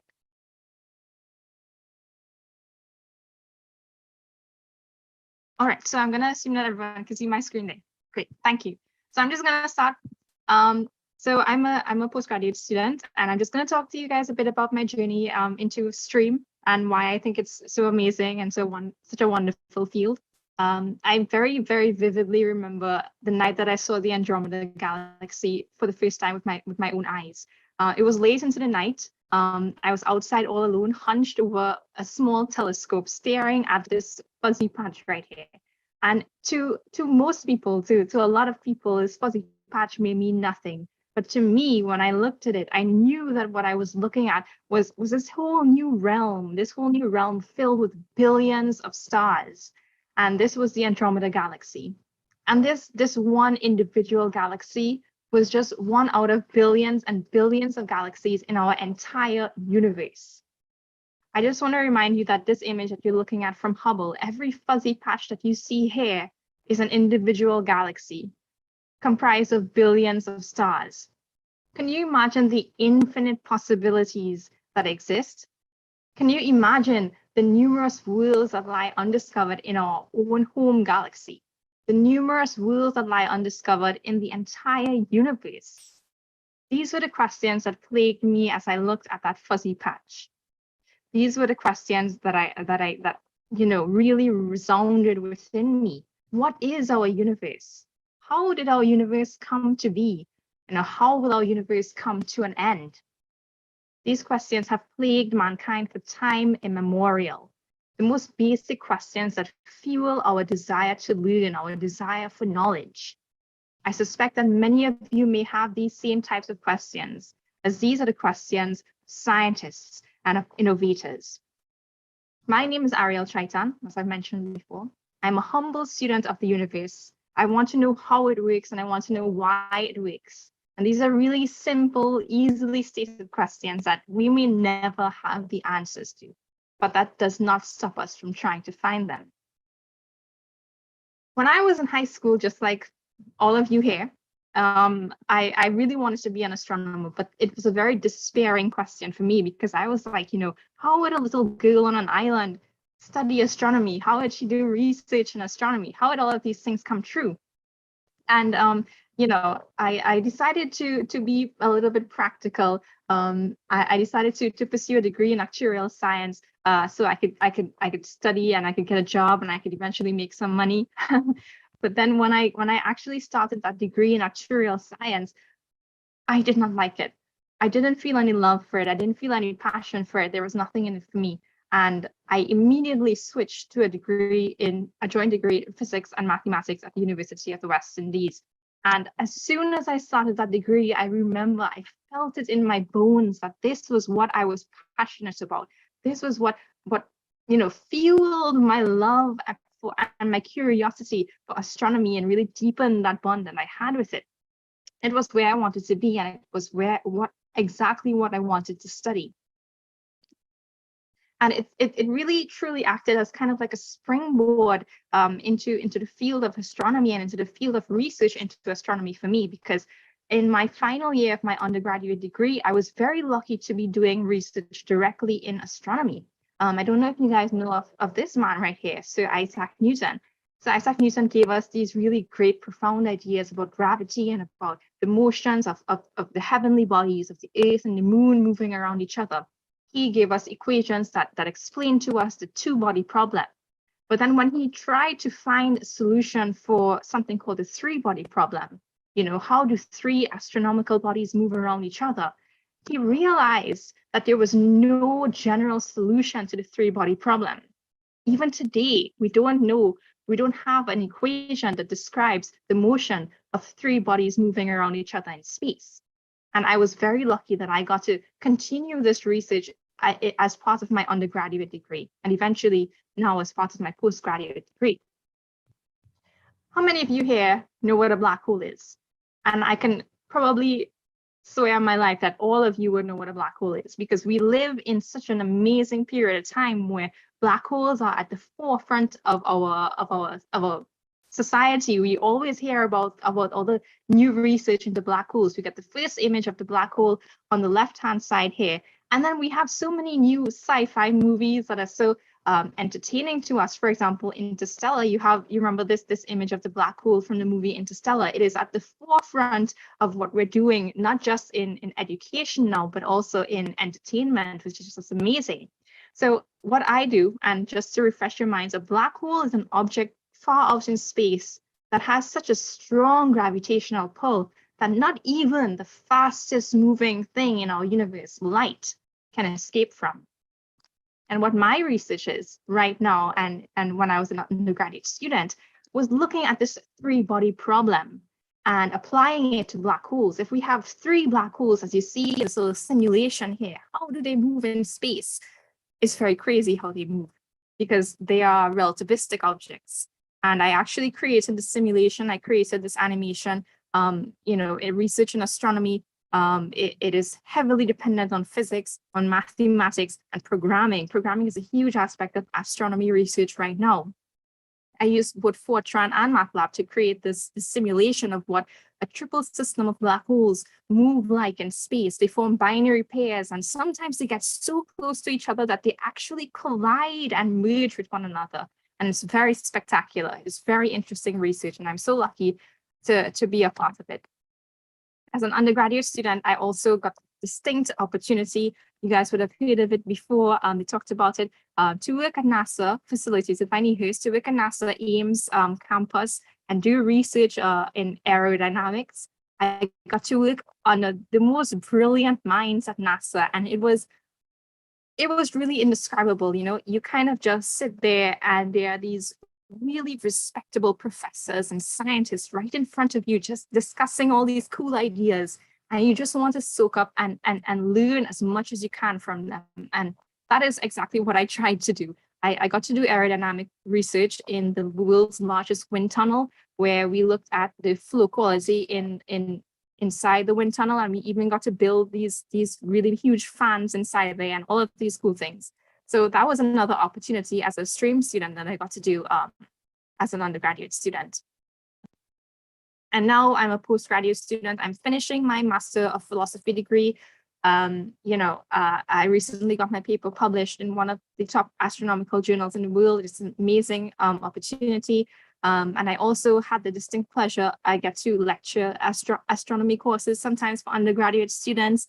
I teach students how to conduct experiments at the year one level, show them how to deal with all of the equipment and stuff like that. And it's really very inspirational for me to see those students before me, find their love for physics the same way that I did. To see that is very gratifying for me.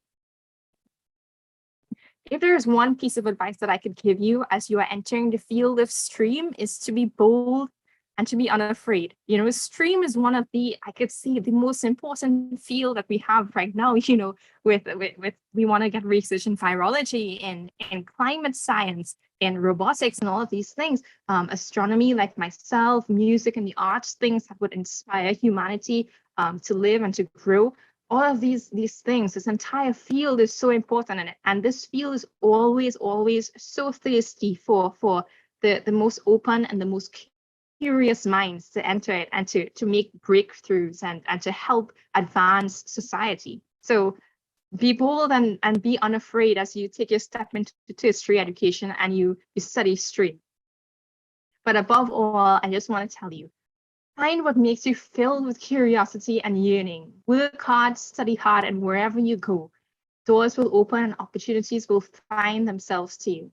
As long as you continue living your life with your eyes wide open and filled with childlike wonder, there is no place that you cannot go, and there is no dream that you cannot make a reality. This is me. This is not a true crime documentary. This is a cutout from the extras from 2009. That little face in the background there is mine. I was a high school student at SAGS, wondering, how am I going to do astronomy? I really want to study astronomy, not thinking it was possible. But here I am now on the path. Next year, COVID willing, I'm going to start my doctorate in astronomy. So it is cliche, but where there is a will, there is a way. Continue working hard and be unafraid. I will leave you to ponder on this nice quote from Stephen Hawking. He says, "Remember to look up at the stars and not down at your feet. Try to make sense of what you see and wonder about what makes the universe exist. Be curious. And however difficult life may seem, there's always something you can do and succeed at. It matters that you don't just give up." Guys, please don't give up. Work hard, and I wish you all the best, truly. Thank you so much for your attention. Oh my gosh, thank you so much, Ariel, for sharing all of those nuggets and for speaking so passionately with our attendees this afternoon, and for encouraging them to continue to follow their passion. It really was quite inspiring. I see in the chat going off talking about your presentation this afternoon. So thank you again.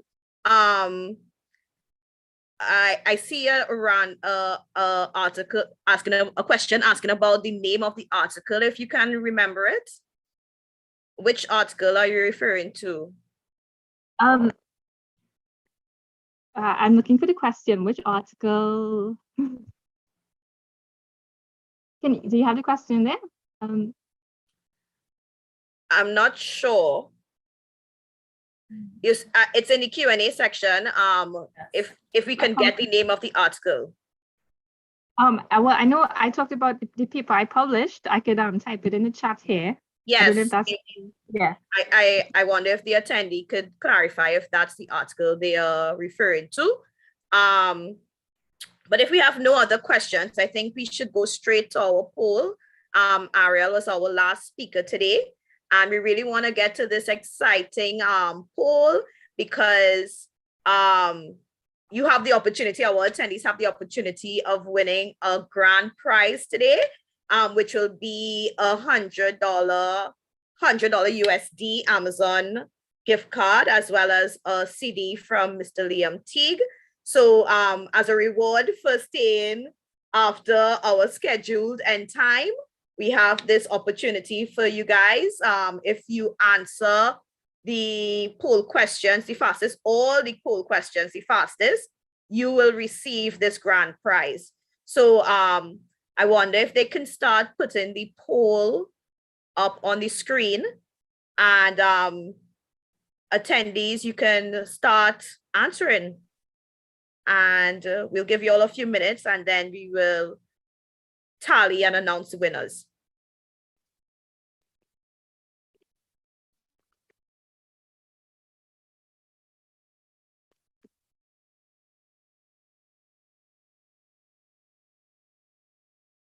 I see here, as you guys continue to answer the questions, I see questions about, will there be another Zoom like this?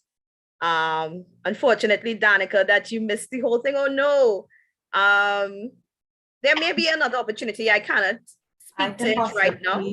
Interject there. What we are going to do is the full recording for the session it is going to be placed on the NIHERST YouTube page, right? So that is at NIHERST Trinidad and Tobago. And in the event that you missed any aspect of the session, you can recap it there. Yes. Okay, thank you so much, Candice, for answering that. I can't see on my end, but our persons answering the poll questions, guys. Yes, they are. Yes, indeed. Okay, it's great. Coming in. It's coming in.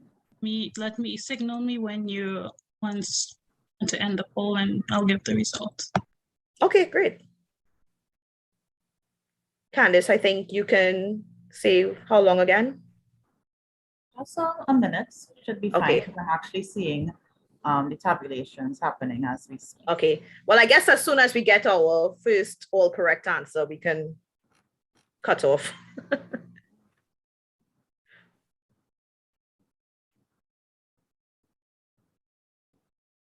All right, so Crystal, you will be able to determine that on your side. Yes, I'm gonna end the poll now and give you the winner.